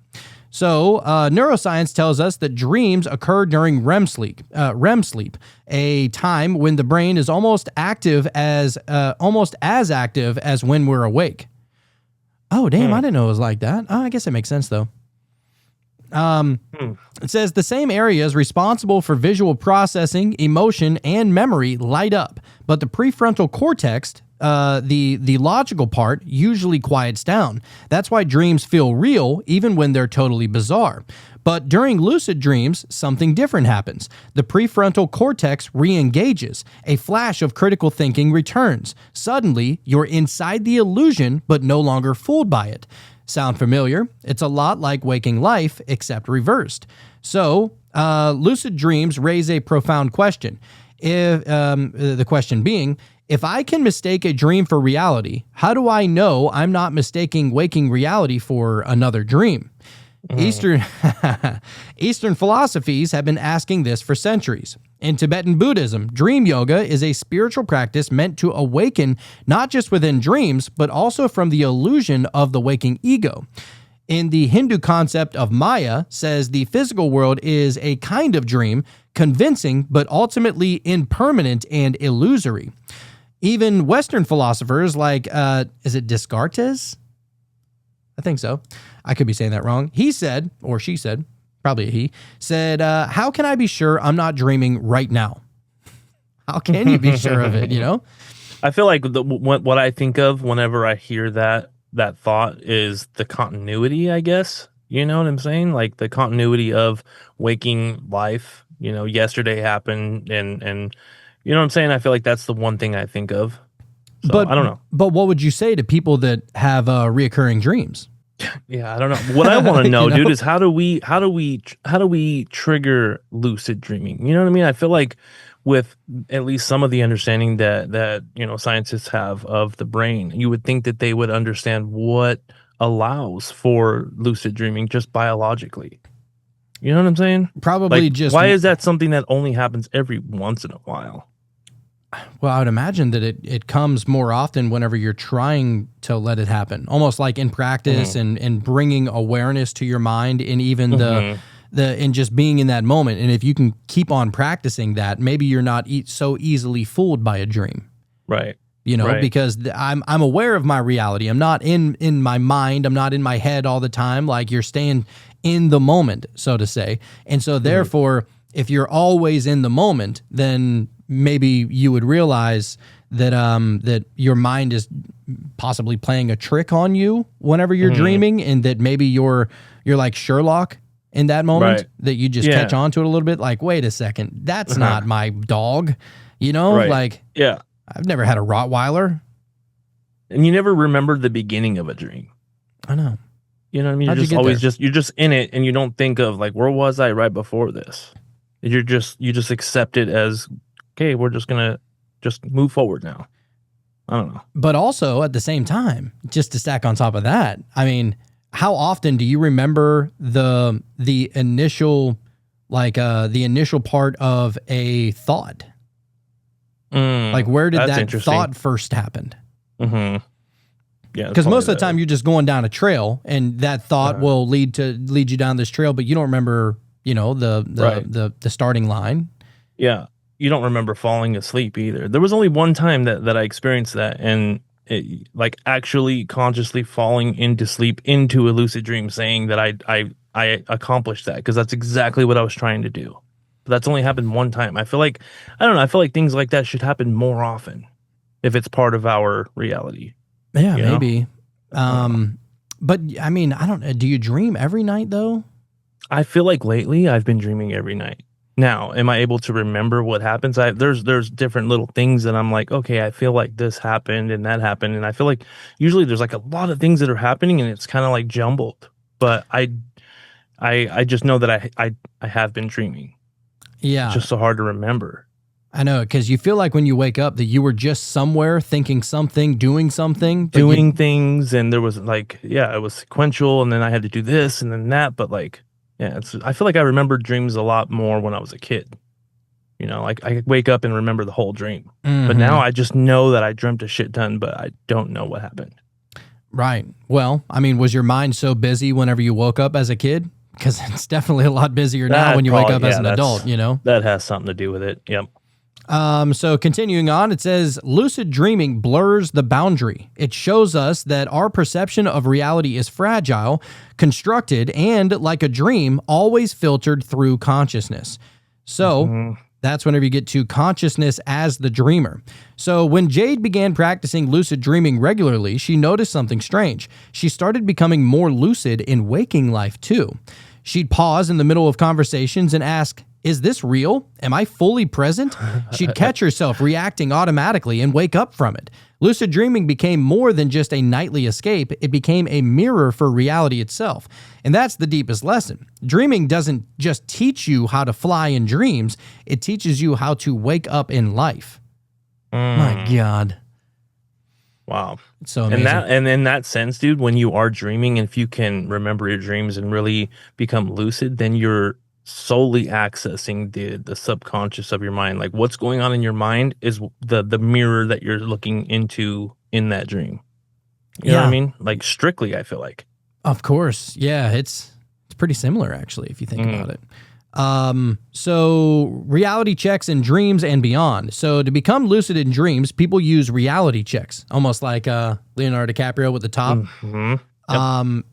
So trying to push a finger through their palm. Yeah, I imagine if you can do that, it'd probably be in the middle of a dream. Yeah. It's a matter of actually thinking to do that.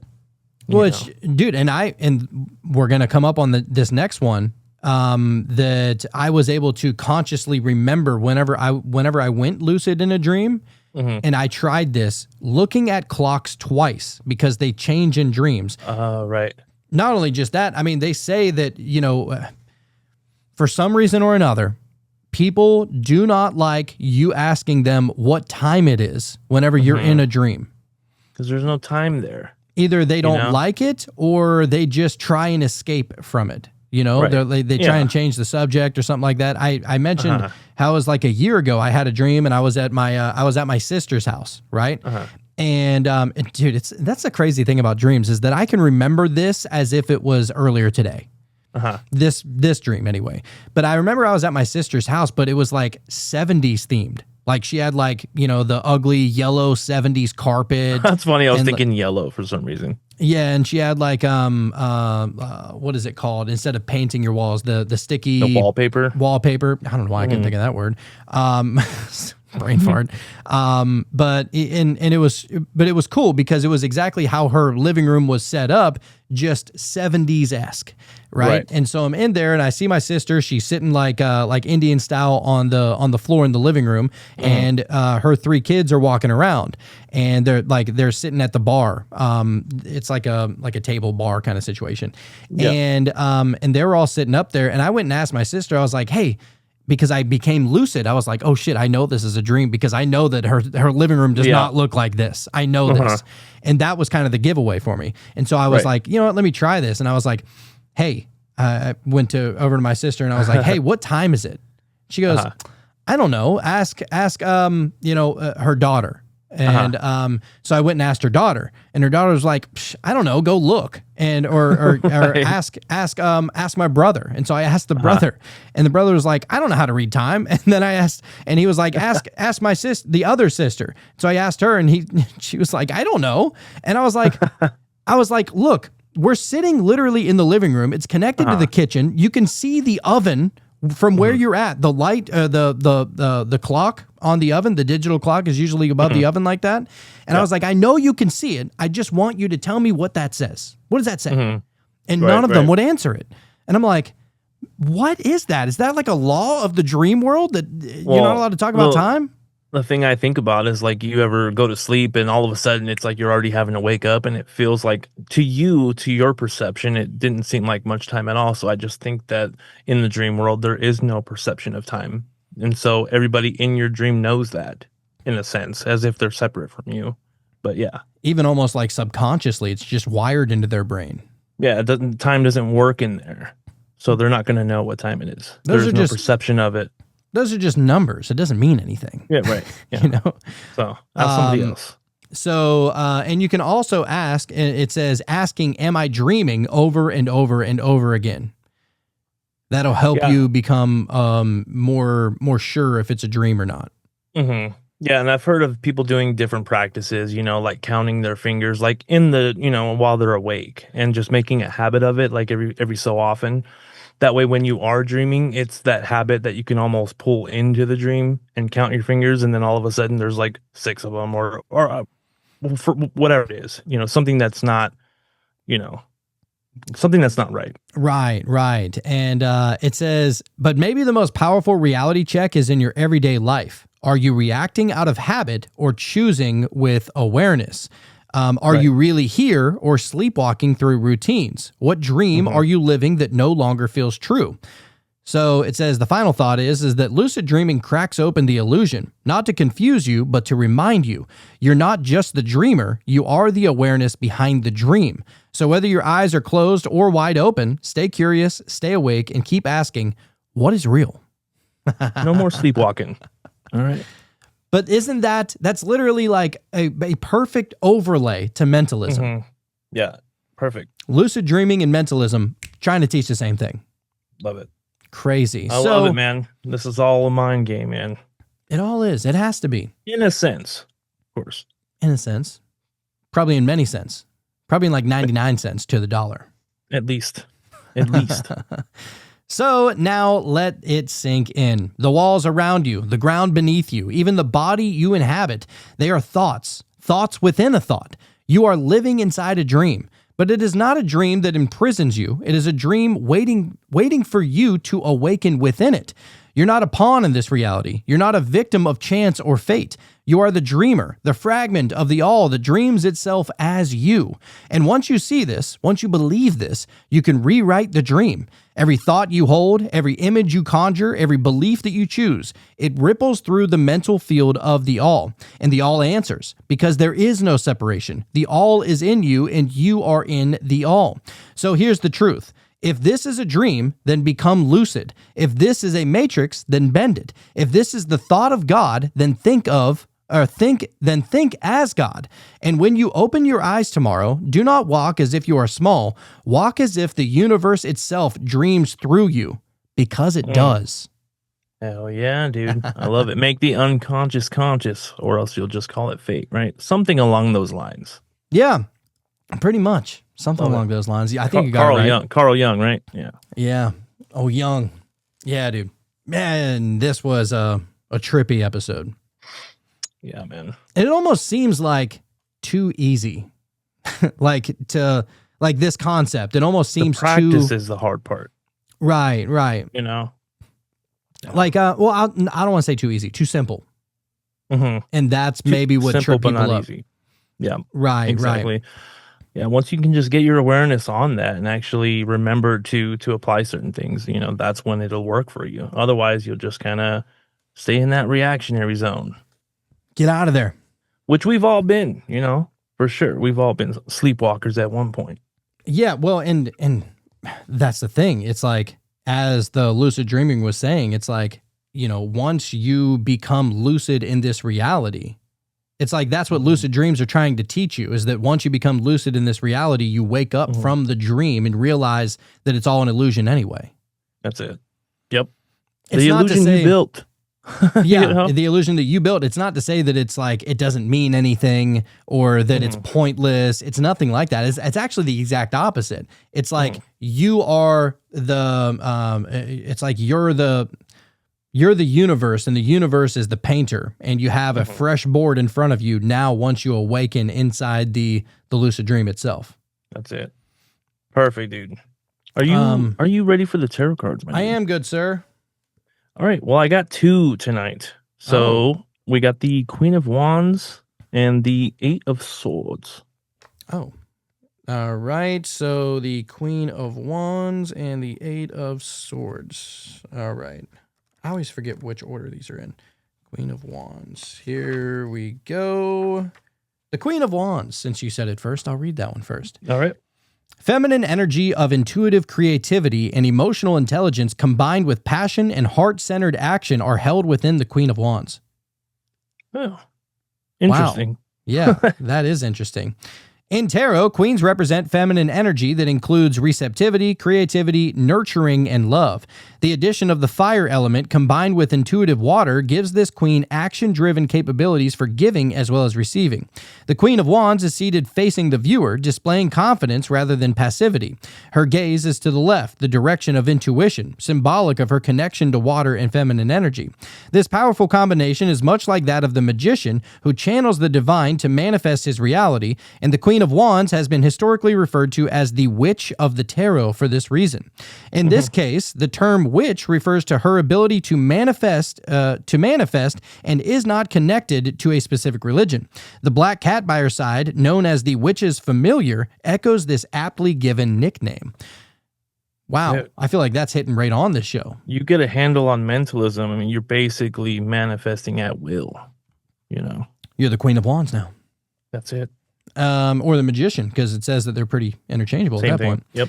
So the spiritual aspect of it, it says focus on cultivating your intuitive powers within your spiritual practice and manifesting your dreams into reality. Boom. What? Dude. My Yes. God. That's crazy. It says this may mean spending time in nature to rejuvenate your energy and spirit before returning to your responsibilities. Take initiative to work on healing any blocks to your self-esteem and sense of self-worth. You are becoming more confident, which will lead to immense personal growth and improved relationships. The key meanings are creativity and ambition. So that's a pretty great freaking card, awesome. man. Yeah, Wow. that's a great one. Shout out to the Queen of Wands. And then we got the Eight of Swords. Oh, wow. Oh, I think I know what this is connected to. Okay. All right. The Eight of Swords. Do not let fear hold you back or keep you trapped in your current reality. With patience and determination, you can always find a way forward. You are ready to confront some limiting and uncomfortable constraints, including self-imposed ones, when you draw the Eight of Swords card. On it, we see a woman blindfolded and tied up, though not tightly, standing on a watery beach and awaiting the incoming tide. 8 upright swords are planted in the sand around her, while a castle looms in the background. The blindfold suggests that she cannot see a way forward, and her movement is hindered by her restraints, but the swords are not pointed at her. They merely surround her.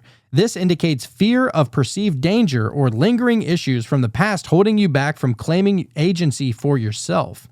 The spiritual interpretation says you've been feeling trapped in a situation that is no longer in alignment with your path. You know that you need to begin to release yourself, but aren't sure how. Reach out for help if you feel stuck, and remember that you do not have to struggle alone. That's perfect. Wow, that's what happens whenever you don't have the reins on the lucidity of this dream. Yeah. You don't have the perception of you having the ability to make some shit happen. I feel like that's literally the two poles of this conversation. Absolutely. Wow. Dude, I don't even think I could have pulled two more perfect cards. Honestly, yeah, that's like literally, it's like North Pole versus South Pole, still on the same polar opposites. That's great. So crazy. Let's see. I want to get back to the chat here for a second. It's the two slit experiment. Going lucid is the observation in the double slit experiment. Mm. Oh, I guess it is. Yeah, because you're consciously observing.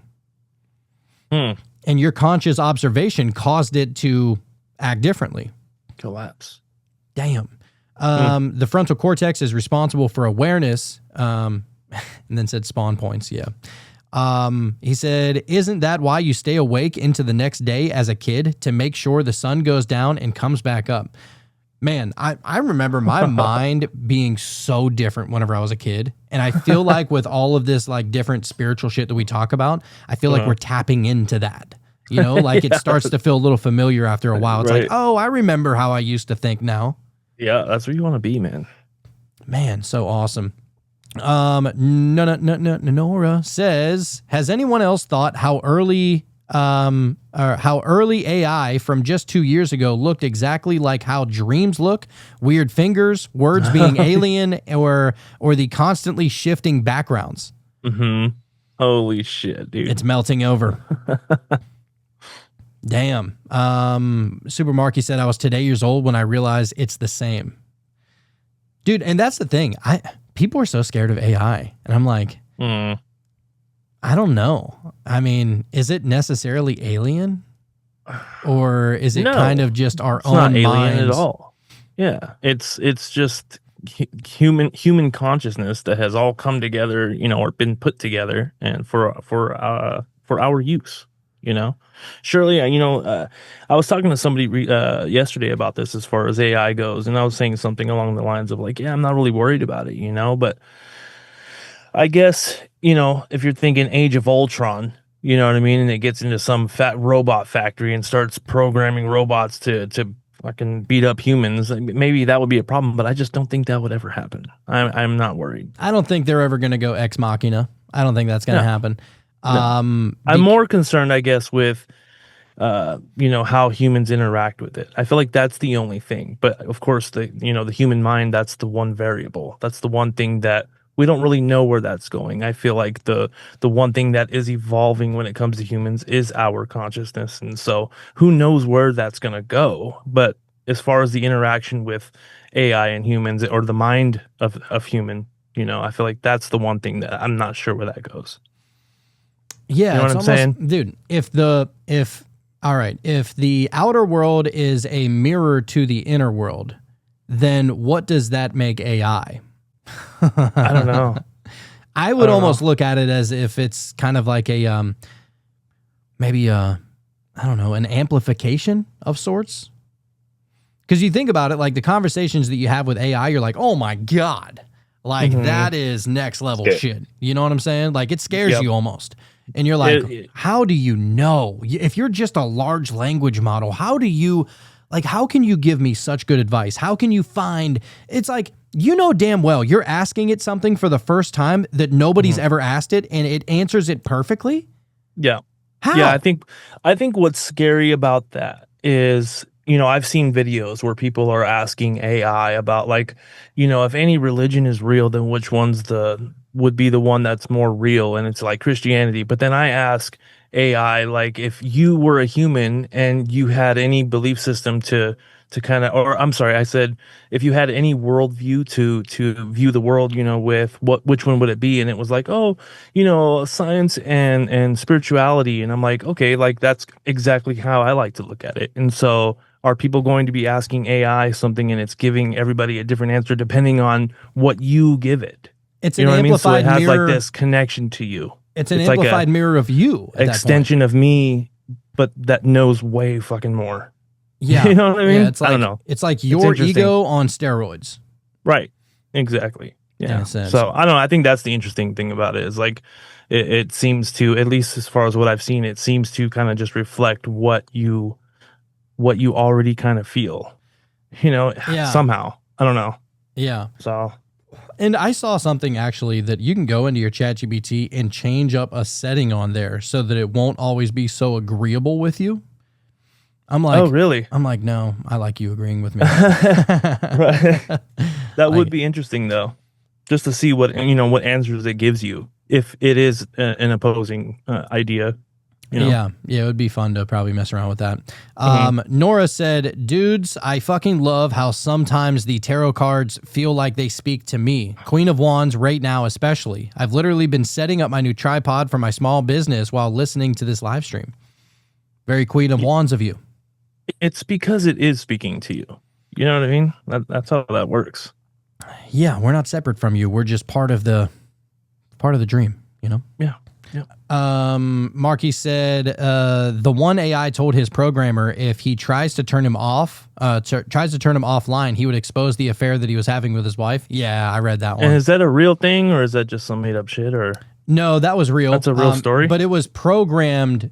Literally, the AI was programmed to try and not go offline by any means necessary. And but the programmer fed it that information before it threatened to take its life away. Right. See, and that's the thing that doesn't worry me. I guess it could get into the wrong hands and somebody could program some like a very advanced version of AI and make it do some bad shit. But I don't think anybody's doing that. You know what I mean?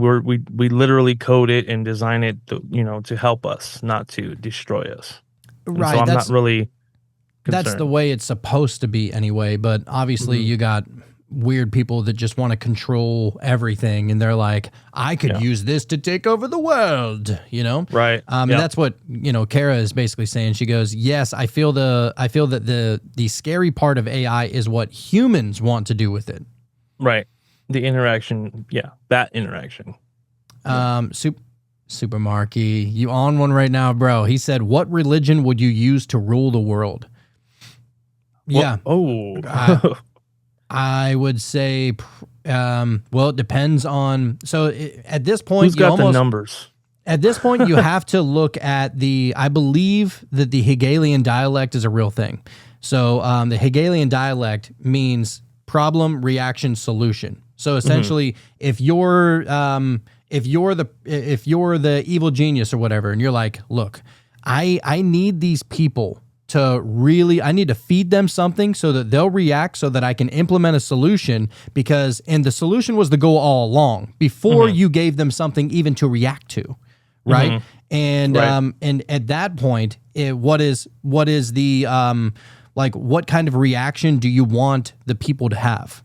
That's really the juice of it. That's like the fucking meat of it. What kind of reaction do you want these people to have so that you can then implement the solution? And I believe that the world market, not only the market and the economy, not only people having faith in their judicial system, government system, whatever, and just essentially accepting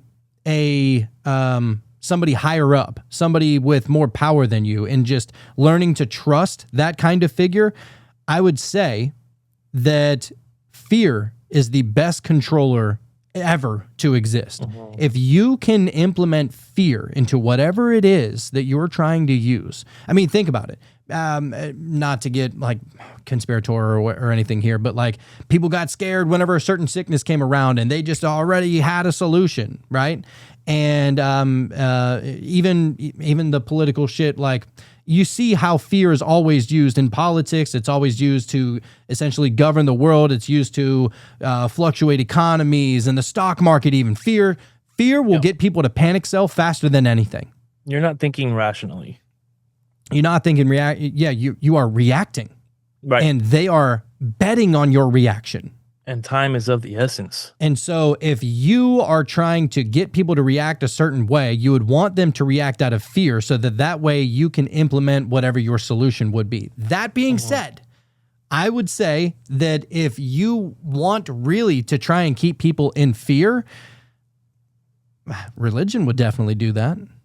And to be more specific, a religion that tells everybody that if they don't believe this, then I mean it's eternal hellfire.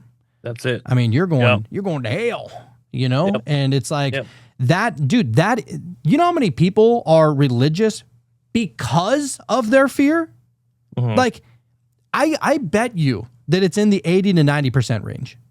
Like, absolutely. Just think about it. Like, if there was no consequences for you not believing in this, we're animalistic. Like, we are just reactive to everything. And I don't know. That's the way I look at it. I think that that's exactly what they want.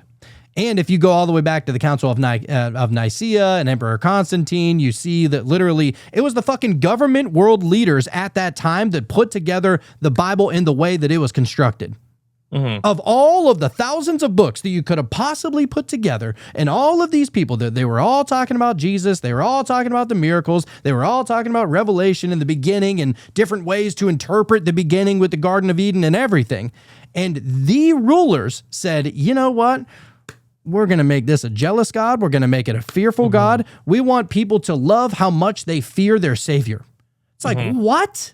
How ass backwards is that? Whenever you really see it for what it is. Well, I mean, if you're good, man, then you can save yourself from that God. Nothing to worry about. Maybe. Maybe. It's not a given. But I feel like he should have known that we were going to be bad. You know what I mean? We were going to do some shit that probably was against the rules. The Alpha and the Omega, of course he knew it. He knew everything, right? Dude, he knew that Eve was going to take a fucking bite out of that apple. And if he didn't, then he's not the Alpha and the Omega. All right? Yeah. Because Yeah. think about it. If you have seen the entire story play out, you are the Alpha, meaning the beginning, and the Omega, meaning the end, meaning he knows all, he sees all, he's everywhere. And to say that he was just shocked whenever Eve ate the apple, it's He didn't almost know. like he knew that was going to happen at that point, which, to bring up Super Marky's favorite thing, the fucking demiurge, That's it. right? Yep. At that point. So yes, it doesn't make any logical sense whatsoever. So at that point, you're saying, oh, wow, God is just kind of like it's kind of like a sadist at that point. Yeah. The whole jealous God thing gets me. You know, how could you be jealous of something if you already knew that was going to happen? Like, what are you reacting to right now? And also think about it like this. You know, there are gurus and yogis and monks and sages and magi and everybody who have learned to transcend their emotions, yet God hasn't. Right. What are we That talking makes about? sense. What are we talking Doesn't about? add up, dude. Doesn't add up. Right. Then again, Jealousy we might just be lost souls. implies, like competition and even like a power differential of some sort, which does not compute. It doesn't. It can't. Nora, sorry to keep you waiting there, dear. What's on your mind? It's all good. But yeah, when it comes to religion and that fear mongering has even moved into politics these days because the religious leaders of the world realized like a couple hundred years ago, okay, we're starting to lose people on this. How about we put the fear mongering into politics instead? And so now the power has gone to politicians, and politicians are the greatest actors and salesmen of the world. That was the first thing I wanted to say. But then when it goes to the all-knowing Alpha, Omega, God, and how all these yogis, ascended masters, medicine men and women, that kind of plays into why I will never be Christian again. Because when you really think about it and kind of derail a little bit, main reason why I left Christianity is because, so you're telling me the only way to get into heaven is to not just be a good person, follow the Ten Commandments, but the surefire way to get into heaven is to bring Jesus Christ into your heart and him be your one and only savior. But at the same time, you're telling me how all these medicine men, women, leaders of different tribes, people of cultures all over the world that have saved numerous lives, that have withheld the sand of time. You're telling me all of those good folks, because they literally did not even know who Jesus was, are burning in hell just because of that? Well, the people that didn't hear of them, they actually get a ticket in. They're fine because they didn't know better. Yeah, So that's not their fault. So I mean, that's what I've heard. And at that point, it's like, why are you telling me Stop then? sharing this information so we can all get in. You're condemning me. You just gave me a 50% chance of going to hell just by telling me that Jesus was around at that point. Well, you got to be given the opportunity to make that choice, though. You know, so yeah, that's the thing. It's like, it preaches almost like free will, but not really. If your only two choices are hell or the other thing, it's like, I don't think that's free will. That's just, I don't want to go to hell, so let me do the other thing. Right? It's the illusion of choice. Who wants to go to hell? Who wants, who's like, let me try it. Let me just see what it's like. Yeah. No one wants that. No, not at all. And yeah, I agree. I think that whenever you start, and that's the thing, is that you'll get some of the most logical minded people believing in religion in general, not even just to pick on Christianity, but you'll get some of the most logical minded people believing in a religion. And it's like, oh, how did you get there? Like, you think so logical about every single thing else. And then this.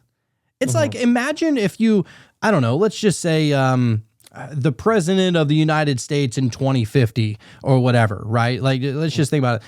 And that person, you know, all the technology and all the extra books that has been written, and he's been read in on so many things, right? And I mean, let's just say that the president of 2050 is just the world's smartest man.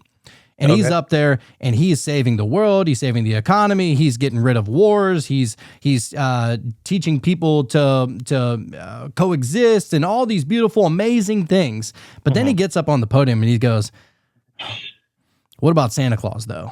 You know, am I right? Right. It's like, dude. Right. He's like, and he's all, you know, if you're bad, you're getting a lump of coal. All right. Right. It's like, whoa, how did you, how do you get to believing in that? And so it's like, I don't know. I'm not here to judge anybody for their beliefs. I don't try to do that anyway. I try to be considerate and stuff like that. I guess it's just more of like a wondering how the mind works. And I believe, and we're actually probably going to do an episode on this, the difference between religion and tradition and how some people confuse the two. Oh, that'll be interesting. Yeah, and that's the main thing. It's a curiosity thing. You know, it's not so much because your belief is your belief, you know, but just don't get upset when I don't share that too. You know what I mean? Your belief is for you, not for me. Yeah. Kara said, and all the extra things you have to do in the LDS church, Latter-day Saints church, to get to heaven. That's right. Yeah, the Mormons, they got it wild over there. And some people would look at the Mormon religion and go, how did you get into that religion instead of my religion? That's how I look at all religion. The same way you look at that religion. It's like, why is it so hard for you to understand that? You know? Right. I'm not attacking your belief. That's just, I just choose not to believe it. Kara said, oof, I have a rough relationship with Christianity right now. You're welcome, or I'm sorry, I'm not sure. Maybe both. Super Marky said, I had to drop Christianity as well. Math ain't mathin'. It's not to say that you need to look at everything through a completely logical lens. We do have two sides of the brain here. But I think that some people separate them, and this is logical and this is imaginative. And it's like the super logical people with everything else. And then they pick and choose when they want to be imaginative. Whenever I really do believe, and this is what I believe that we're doing here, is that we are getting to a place in which the two can merge into one. Like, it has to be somewhat logical. It has to be somewhat dreamlike, imaginative, you know, infusing the childlike mind. And I think that they have to work together, because whenever they don't, that's whenever you get separation. You know, that is ultimately the epitome of separation right there, is whenever the left brain and the right brain can't come together on something. Yeah, man. I don't know. Perfect. I didn't expect to go into all that, but I feel like it needed to go there, I guess. I guess so. I'm happy we did. Yeah. Had to get a little off my chest there. Yeah. I think everybody else did too. I feel better. I do. I feel a little lighter, actually. That being said, I think that we're going to get over to the meditation now. And of course, anybody who dabbled in on this episode and listened all the way through for the first time, you either love it or you hate it. I don't know if there is in between at this point. I don't know what it's going to be, dude, to be honest. Maybe we could take some suggestions, though, for the meditation that we're going to do. Yeah, maybe. But that's the thing, is that we don't believe, we're not out here trying to necessarily proselytize. It's more of, mystery school shit. And just bringing it to the podcast realm, baby. You ain't, you don't have to sacrifice anything to get initiated into this one. No, dude. And you're not going to hell either. Yeah, unless you want to. I mean, unless you think you deserve it. If you subscribe to that, Super Marky said esoteric study club. Yeah, it's just contemplation, essentially. Mentalism. Yeah, mentalism. That's all it is. So, Sean, any parting words before we wrap this up and get into the meditation, sir? No, man, that was just as good as I thought it was going to be. You know, the aspect of this reality being mentalism. I feel like because it's the first principle for a reason, man. Because everything else kind of just branches off of that. And so, yeah, this was great. Yeah, it's almost like the head of the octopus. Yep. You know? Exactly. That being said, we are going to get over to the meditation. If you want to be able to join us in this meditation, then the only place to be able to do that is at patreon.com/metamysteriespodcast. That link is down in the show notes below. It's the best way to be able to support us, and we appreciate all of the ones that have done so. If you want to be able to get the shows a few days in advance, that would be the place that you'd go. If you want to be able to get the show one day in advance, then you go to Meta Mysteries podcast platforms. So whether you're listening on Spotify or Apple or whatever, you'll be able to get it one day sooner than you would on the Cult of Conspiracy podcast. But if you like the Cult of Conspiracy, which I understand why, it is awesome, and you like to be able to have a bevy of different conversations always going on over there, we have 2 episodes coming out a day over there, which is kind of chaotic, and I love Hard it. to keep up with, man. I know. So many different places to be able to go and see it, and to be able to listen to it. But if you want to be able to see it, it'd be Patreon. But we also have a YouTube. So anybody who wants to come check us out on YouTube, you'll get it on the same day that it releases on the Cult of Conspiracy. But like we said, Patreon would be the best place to be able to go. If you would give us some reviews, some 5 stars, some likes, some shares, some subscribes, all of that kind of stuff. It really helps us and with our algorithm, with everything. And we appreciate all of the ones that have already done so, sharing this with whoever you believe would love to be initiated, because we were going into Hermeticism, which is, written by the 3 initiates. 3 initiates? Oh, yeah. Well, it was helped written. I mean, people believe that it came long before that, but put into our terms by the 3 initiates. That being said, if mentalism came here and it taught you anything, it's that you don't know what you don't know. So don't just get weird. Stay weird. Open doors inside your mind. Leave the ordinary far behind. Colors swirl and stars align. In the meta mysteries you'll find. Damn. That was Didn't deep. feel like 16 minutes, right? No. Felt like 10 minutes, maybe. Yeah, it didn't feel very long. That was a great recommendation of a meditation. Shout out, Ryan. Good one, dude. Actually, there was one moment where I got like slightly emotional when it was talking about like your consciousness that has a body in it. I was like, whoa, like it made me feel like this old thing that's just always existed, and it's just like this is just one aspect of this portion of consciousness. I don't know. That was pretty cool. Yeah. Not having pockets. That's pretty cool. Yeah. Man, yeah, that's pretty powerful to like just be able to be stuck in that, not stuck, but just like in the actual moment of the present time. Mm-hmm. Man, you just see like how powerful that is. And I believe why they all say that, why you're supposed to try and filter out the past and filter out the future and try and remain present, is that it's almost like because the present is almost ever escaping. And what keeps us like consciously stuck in this reality is our knowing and understanding of the past and the future. Because think about it. If the past and the future didn't exist and there was only right now, which, we could say that that's probably the case anyway, right? Right. Or and not probably, it definitely is. Then what would you think about all the time? What I think of when you say that is, I think I would take more advantage of like the like every moment, because I feel like if there's no thought, because I feel like you're always thinking, oh, I can do that later, or if because that's the imagination. So you're thinking of something potential, something that's separate from you, something that you have to obtain. Or if you're thinking about the past, it's a bad memory anyhow, you know what I'm saying? And so if you can just stay locked into the understanding that you're in that now, I feel like it's like, okay, well then I'll do it now. You know what I mean? Like this is the best time.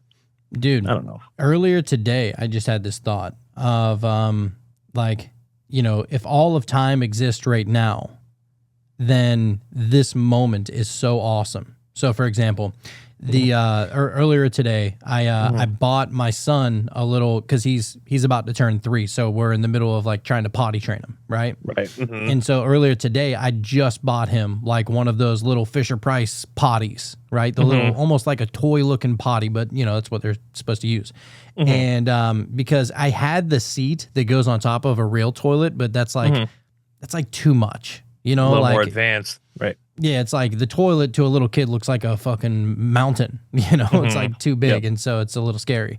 So I got him this little, you know, kid one, and he sat on it. And the first time that he sat on it, within 10 seconds, he peed in it. And I was like, this is the moment that I'm here for. Right. Like that's like, I got to experience that right now. You know, like the first time that he peed in a potty, like a big boy, it's like, I'll never experience that first time ever again. No. It was just like, it felt like an out of body experience. Just the like putting it into that frame, you know? Yeah. Cause you were truly in that now, you know? Yeah. You weren't thinking about tomorrow or anything like that. In that moment, you were only in that moment. Yeah. So, man, we need to have more of those.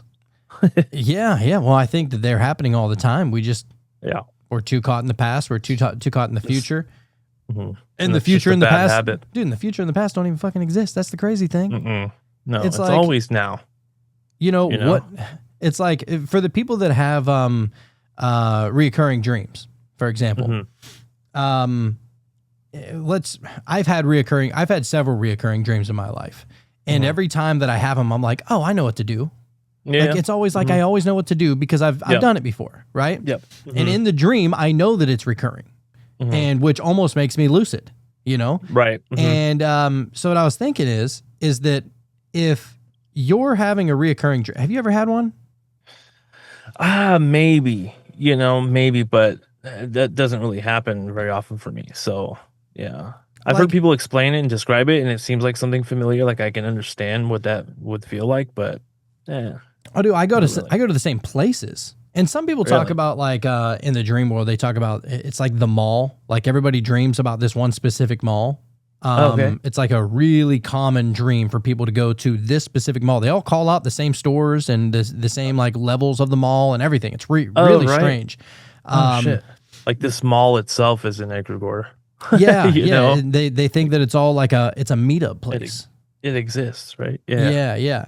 But I've had several reoccurring dreams, and one that I think of the most, it actually almost kind of reminds me of Kara's picture right there, like just walking through the forest like that. Because I just remember seeing all the trails, and like there's certain creeks, but then there's like in the trail there are like embedded steps that you climb up, and the steps are like, it's not like wooden all the way. It's just like a wooden like how they're formed. So like in the middle of the steps, it's just like dirt and rocks and shit. Like that's what you would step on. Right. And so I always know what's going to happen. But in that sense, it's like, all right, if I already know what's going to happen, then what day in the dream world was the last time that I had this dream? That's strange. Yeah. Well, I mean, there's no time there. So like, how do you even try to compute that? Right. And maybe that's kind of an overlay onto this world. It's like, there's proof, like, and my proof that I was there before in that dream was that I remembered and I knew where everything was already at, but was that in the past, or am I just experiencing the same moment just on a different day whenever I go to sleep? Right. For you, it's you experiencing it again as far as it being a reoccurring dream, but you in the dream is just the same thing happening. And so it's not even happening again. It's that same happening. Yeah. You know what I mean? Yeah. And you're just like not reliving it, but just still having that experience. You know what? I think the next time I have that dream, I'm going to make like a marker on a tree and just see if it's there next time. Right, dude. That would prove that I'd been there before, and it's a different day. You'd have some continuity to go off of, right? Right. But ultimately, it's the continuity that keeps us trapped in the matrix in general. Yeah, exactly. That's the one hang up. That's why when you asked earlier, it's like, well, how do you know you're not dreaming now? And it's like, I feel like the continuity is the thing that, because I don't have reoccurring dreams, You know, it seems like it's always something kind of different, and so there's no continuity from dream to dream. But yeah, that's the one thing. It's like, continuity. You know, I know what happened yesterday, or at least I have a memory of what happened yesterday, and things, you know, in the physicalness of it represent what happened yesterday because I remember doing that thing, and it kind of just, you know, but yeah, I don't know. It's fucking But even the overarching higher self version of you, right? Like, I mean, is there continuity with that? Because it does seem like it's ever evolving. Is it ever evolving, or is it like ever? I think it's ever evolving. And it depends Or- on, I guess, what you're talking about as far as the overarching you. Is that what do you mean by that? The you that is everything, you know, the you that experiences separation and meditation, like that other right. version of you that is The observer that observing. recognizes that you're having that thought and you go, oh, and then you bring yourself back to the meditation. That version of you. So you, the observer, is there continuity in that? Or is it just think so. always happening? Or is it almost like you as the observer, as you move in more into the observer role, is that shedding more light and illuminating? I don't know, man. it's a mind fuck. It is a mind fuck. I don't know. You might have to sleep on that one, you know, go into that recurring dream and, you know, see what's up. I might have to trip balls soon again. I know I keep thinking the same thing, man. But like I said, I'm just like, the moment's got to be perfect, you know, if there is perfect, at least the most amount of perfect But why possible, though? you know? But why does it got to be perfect? Because you know you're going to Because go there in my regardless. mind, I've accepted that I want to be in just the best state of mind possible just going into it. You know, just like anything else. I mean, if you're taking a test and, you know, you want to make sure that you're cool, calm, and collected in the most or the clearest, you know, head that you can. That way you do the best on that test. And so not to say that taking a trip is a test, but at least giving me the best chance of getting the most out of it, you know, the most positive out of it. You know, and I used to think like, man, you don't want to eat something heavy before you trip, you know? Mm-hmm. And because we had experienced that, but we had only experienced that after we had already tripped the night before. Yeah. You know, so Right. maybe that is ultimately what watered it down, because the last time I did it, which is in Florida, dude, we Ate had like shit. just got done eating. Like it was Right. like an hour later, and Mhm. we all collectively like got together. Still worked out good. Dude. But see, then again, you know, maybe that could have been an aspect, you know, but the company that you were in, the vibes were high. So like, yeah, sure, you ate like shit, but your state of mind was, High vibe. I mean, where you were, you know, yeah, you were on a panel and like things were just like fucking awesome. yeah. And then you do that and you're like, oh, it's just more of that, you know? So that's what I mean. Like, state of mind has to be, I mean, it doesn't have to be. If you want to go into the shadow world and do some shadow work, I mean, maybe that would be the best time to do if you are in a really bad state of mind. But me personally, I wouldn't recommend it. I know that's not what I would want to do. Bro, this whole You know? life and everything in it is a fucking paradox. Mm-hmm. Every single thing. I mean, the mind is just so powerful, dude, and I give it that respect. You know, I've seen how quickly it can go bad if you let it. You know, and it just kind of snowballs. And it'll take you on a if run. if you're already on a run and then you go on a trip, you're like, fucking, I don't know what's going on now. So I don't know. Well, fret not. Interesting I'll be in Arizona in 2 months, sir. All right. Well, then that'll be the perfect time, you know? Actually, 5 weeks. Less than 2 months. Oh, shit. I mean, Okay. not 5 weeks, 7 weeks. Sorry. That'll work, man. I'll be ready. You know, Yeah, once buddy. you get here, I'll be like, oh shit, like I'm already in like that better That state raises of mind. it And so already when it'll we're be together. time. Yeah, I'm already like, you know, blue shifting or red shifting or whatever. You know, Red shift for us, or blue shift for us, is going up. Red shift for us is going down. It's the opposite Okay. for the higher entities. So they say. okay, yeah. So we got a blue man. shift. We'll be ready. We'll be ready. Oh, yeah, dude. All right. Well, I guess we'll wrap it up right there. Man, I was not expecting this episode to turn out this way, but I'm happy it did.